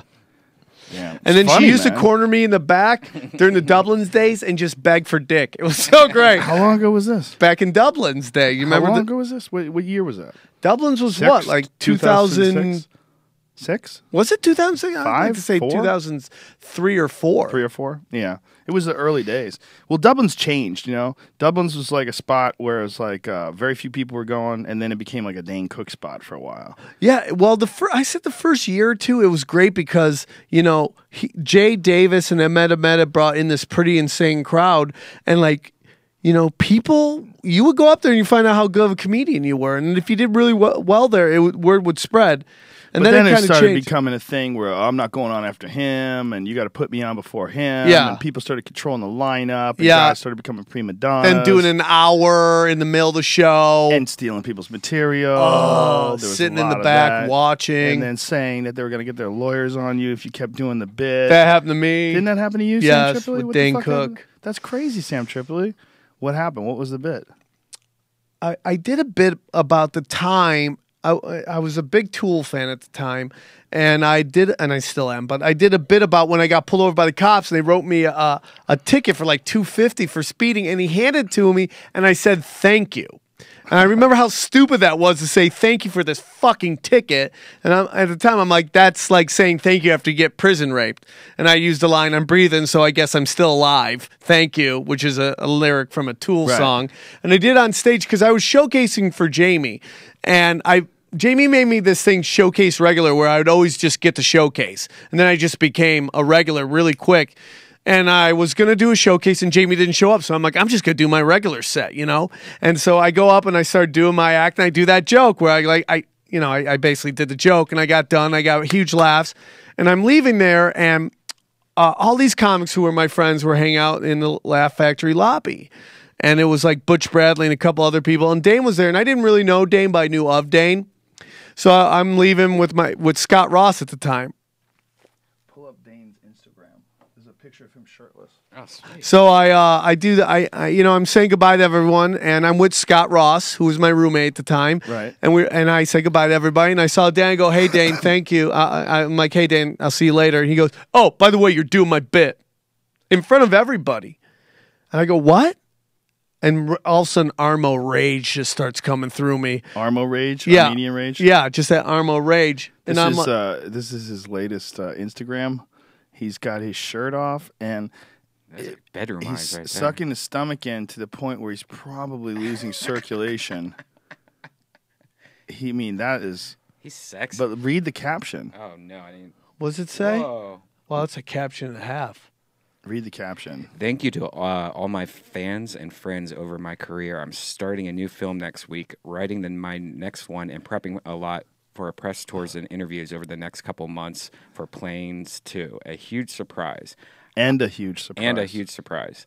I'm in the best place in my life. I love the people around me. I have let go over my past and that held me, and I've embraced a future that is whatever I want it to be. I've worked with wonderful charity organizations over the years, and I'm grateful to have always given back and being mindful that the future success depends on how I can create for others now.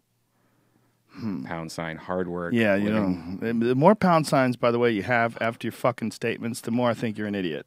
I'm just going to let you know more. The more time you hashtag after your fucking... If you have more than 3 hashtags, I can't really talk to you unless they're really funny. Yeah. Unless one of them says one thing, one of them says not really, and then the next one says something even funnier. Other than that, if you have like 5 or 6 motivational hashtags, like he needs a hug, man. I mean, maybe he's trying to be ironic or funny. Is that funny? What's that hashtag? What's that say? Let's stop shitting on Dane here. The gym made me like, what? He's, you know, it's interesting, guys that were like in this great place at one point in time, and then everything is kind of like kicked out from under them. You know, and with Dane, like the allegations of plagiarism, the Louis C.K. thing, is very similar in a lot of ways to the Carlos Mencia thing. Yep. It's just... Well, I think Mencia's worse because he found out... people found out he wasn't Mexican. That's why he lost that whole group. Yeah, that was devastating. You know, it's all a lot. That's what people hate. I mean, you'll always, no matter what, you'll always have a core group of fans that no matter what people say about you, they're going to stick with you. But that Dane Cook thing was so crazy that people were sending it to me. Like, people were like laughing. Let's not go through all his fucking Instagram. But people were sending it to me going, what the fuck is this? It's interesting. I don't know. Well, I mean, he's trying to pump himself up. He's getting excited about things. He's trying to be positive. I get all that. I know he went through a really dark time, so that's kind of sucked. But why are you standing there with your stomach sucked in like that, looking all sexy? Because maybe that's his crop. I don't know, man. It's just like you should do that. You know what you should do? You should do like the same thing that Steve-O did with Angelina Jolie, where all the tattoos that he gets. You should do the same thing with all Dane Cook's tweets. All of his Instagrams? Every time he does an Instagram, you should do an Instagram in the exact same pose with the exact same caption. With my tits hanging out? I mean, considering what you just told us, you know, that whole thing. Oh, that was long time ago. I know, but it would be fun for a week project. For one week. Every time I do the same work thing he does. Just the same words, the same everything. Ah, poor bastard. He ain't a bad guy. I think he had a hard life. Do you see that fight that Seth Rogen's doing with Macklemore right now? Now it's Macklemore? I thought it was... He fighting with? Because Macklemore did that kind of... He put on a costume, and a lot of people say it was anti-Semitic because it's like... It is. I saw that he said, hey, that it's just a random costume, that a wig and a fake nose is just a random costume. Right. But it looks Hasidic. Yeah, look at that. I mean, that's ridiculous that if he's even saying... Let me see the image. Hold on, I gotta get it fixed. If Macklemore's the one who did. That's it right there at the Grammys. Who's the guy in front of him? Who's mad at him? I think that's just Randy from American Idol or something. But yeah, that's. I mean, he says it's just a random witch's nose and a wig and something like that. I'm like, yeah, what are you trying to make? What else are you supposed to be right now? Okay, so what does Seth Rogen say? First, you tricked people into pretending you're a rapper. Now you tricked them into thinking you're Jewish. Yeah, if you go to his Seth Rogen's thing, he's going back and forth with him all day. Because Macklemore said, a fake witch's nose, wig, and a beard equals random costume, not my idea of a stereotype of anyone. And then, anybody's. And then Seth Rogen goes, Macklemore, really? Because if I told somebody to put together an anti-Semitic Jew costume, they would have the exact same shopping list. And, you know, there's... Okay, but here's my question. Why is it anti-Semitic? Because he's got a big nose. But so what? What if you did one, it was an Italian guy and he had a wife beater on with spaghetti stains on and a lot of gold chains and he went on stage? Maybe there's some fucking morons in the Italian-American Anti-Defamation League they were. complain about it, but you're telling me that people don't exist that look like that? They do. That's why, for me, who's predominantly Italian, wouldn't have a problem with someone being on stage with a white beater on and gold chains with pizza stains on it. I mean, you could make a stereotypical Italian outfit and no one would care. Why, if you made an outfit that makes you look like an Hasidic Jew, why is that anti-Hasidic Jew? If you can tell that looks like a Jew, why is that anti-Semitic? Because Jews are sensitive. But right, I mean, you know what I'm saying? I mean, look, we're not talking about blackface here. Yes. Blackface has a history, the minstrel, you know. Well, Jews would say there was a lot of anti-Hebrew propaganda in Germany that led to the extinction of a third of their population. There was, but is that what that is? Because did they dress up?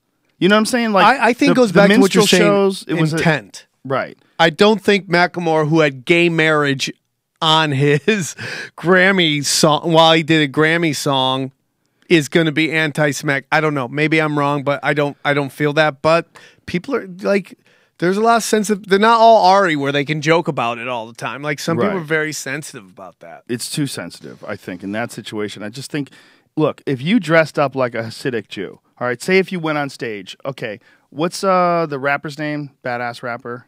Eminem. No, Hasidic guy. Yeah. Modest Yahoo. How do you say it again? Modest Yahoo. That guy. Modest Yahoo? Modest Yahoo. Fuck you, man. Say it right. Okay. How dare you? Rude. I didn't even know what it was 5 seconds ago. I'm pretending I'm offended. Modest Yahoo, if you went on stage dressed up like him, is that anti-Semitic? If that's how he dresses, and you dressed up like him. If you said it was him, like he was just being a Jew. Right, but what was he doing? He's saying he's not just being a Jew. But was Macklemore, was he, in wearing that costume, was he like doing an offensive Jewish accent, or was he doing the same act, or was he just being silly? See if I can find video of it. I just don't understand why looking like someone or a parody of someone has to be anti. And I use my own nationality, but I guess Italians, they're so well. Let me ask you cocky something. Into being Italian that they're not really marginalized by their. Well, there were people who like. I had a cousin, my cousin, who's Italian. He apologized. He fucking caved. Yep. You never apologize. Macklemore issues apology for anti-Semitic Jew costume as Seth Rogen hits out on Twitter. Seth Rogen wins again. That's right, we win again. What is that? That's my Seth Rogen character. That's Yoda, you fuckhead. Jesus Christ. Just stop talking. Well, you know, it's like a lot of Italians hate The Sopranos. I'm like, dude, it's not that bad. It's the mob. It's not like he's not running a gay bathhouse. You know, it's like it's actually like kind of a cool. I don't know. I didn't find offense to it. Well, it's ridiculous to say that people like that don't exist. Like you're allowed to make a fictional character. And if a fictional character is really close to actual people, that's when people start getting pissed off. That's when people start saying it's stereotypes. But stereotypes exist for a fucking reason. Well, I don't know. If he just went up, I think you're right. If he just went up there and just sang, dressed in that costume as him, I don't know what's actually going on. But I don't know either. But about the Sopranos thing, like the idea of like not using stereotypes is so in painting a story is so fucking ridiculous. Well, because sometimes stereotypes are accurate, and if you're gonna be able to paint a story, paint a creative vision, whether it's a television show or a movie, what's wrong with having a black pimp? Is that okay? I mean, it seems like there's black pimps. There's been black. I saw pimps up, hose down. Is it a stereotype? Yeah. I mean, is it a stereotype? I tell people, I mean, Hollywood, I think stereotypes work, especially in commercials. It's like casting directors, like, oh, you fit the stereotype of the character. Why, you know, it's just. Well, it's not just that. It's like if you want to paint a story about real life, you would paint a story about things that people can relate to.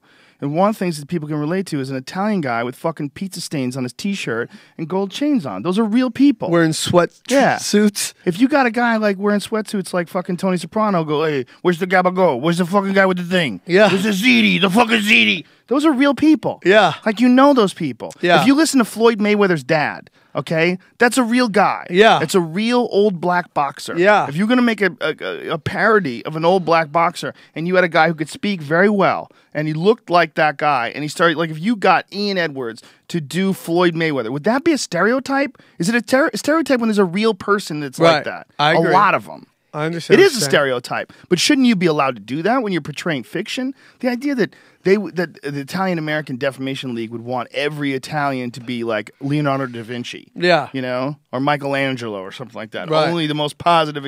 You're not allowing people to create fiction. Yeah, you're not allowing them to create art. Is it because it's like actual facial features though, like Macklemore's nose or an Asian person's eyes? That's actually what they look like instead of what they're wearing. Right. Well, I can see what you're saying. So, like Jerry Lewis when he would do like the Nutty Professor, and he would, or they would, the old days when they would do like fake Asian characters. Yeah. Well, that's obviously oppressive, right? That was. Yeah. But that what about the girl stereotypical, but also very racist. What about that famous actress who went as the Orange is the New Black character who was black, and she wanted to be that character, and everyone's like, "That's blackface." But it goes back to what is the intention? I have no idea. Do you know? Can you look that up? The actress who went for a Halloween costume as Orange is the New Black. She's a hot blonde actress. And she went in blackface? Yeah. She went in like as a Latino or black character, and people are like, that's blackface. But the intention is, if I'm someone I want to go as Dwayne Wade, there's someone who went. That's it. That's her.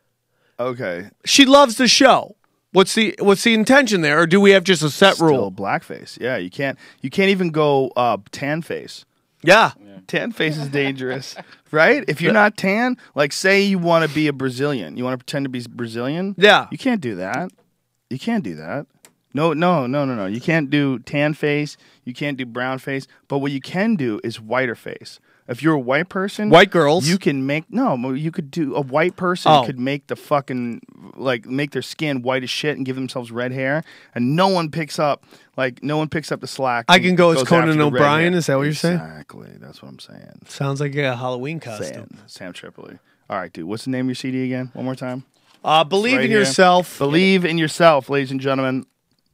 It's fucking hilarious. It's very good material. You can get it on iTunes. Or allthingsrecords.com. If you get it right now, it'll pump Sam up. Let's get him past the top 10. I would love that. Come on. Let's see where he's at right now while this podcast has been going on. So we're looking for music. Do we look for music? And then we go to genres. Let's go to comedy because it's a genre of music for some fucking reason. And let's see where we're at right now. The comedy albums, number 1, Jim Gaffigan. He's been number 1 for a while. He's a bad motherfucker. With the bullet. One with the bullet. Brian Regan's number 11. He's hilarious. About earlier today. Louis C.K. is number 14. Where you at, son? I guess I've dropped. I can't find it. Punch Drunk Sports is also. Dude, you're number 8. That's why. Yes. You're beating Louis C.K., man. Dude, you're beating everybody. Yay! You're kicking ass, man. You're beating Brian Regan. That's why I couldn't find you. You're beating Louis Black. Powerful.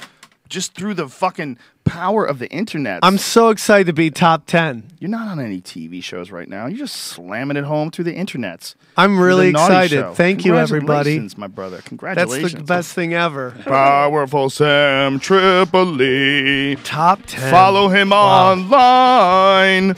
Tomorrow night, Ice House Comedy Club. Bill Burr. Tony Hinchcliffe, me, who else? Ian Edwards. God damn, that's a show. Tomorrow night, 10:30. You want to go up? You around? Punch Drunk Sports. Brian Redband as well. Yeah. Brian Redband as well. Don't do that fucking name, that voice. That's not what he sounds like. You don't think so? The Naughty Show. No. Come on. Help you, I can. No. Joe, you just got to watch the movie. Just Neighbors. shut the fuck up. You're the worst impressionist of all time. Tomorrow night, Ice House. Okay, we'll see you soon. Thanks to the sponsors. Thanks to Squarespace.com. Go to Squarespace.com and use the code word Joe to save yourself some money. Thanks also to Onnit.com. Go to ONNIT. Use the code word Rogan. Save 10% off any and all supplements. The Canada dates that I got coming up for next month. The Orpheum on June 13. Selling out fast, bitches. And I'm in Lloydminster on June 12th, and I think it's sold out already. If it's not, it's very close to it. And that's it. Much love. See you guys soon. And big kiss to you all. Mwah. Mwah, mwah, mwah, mwah.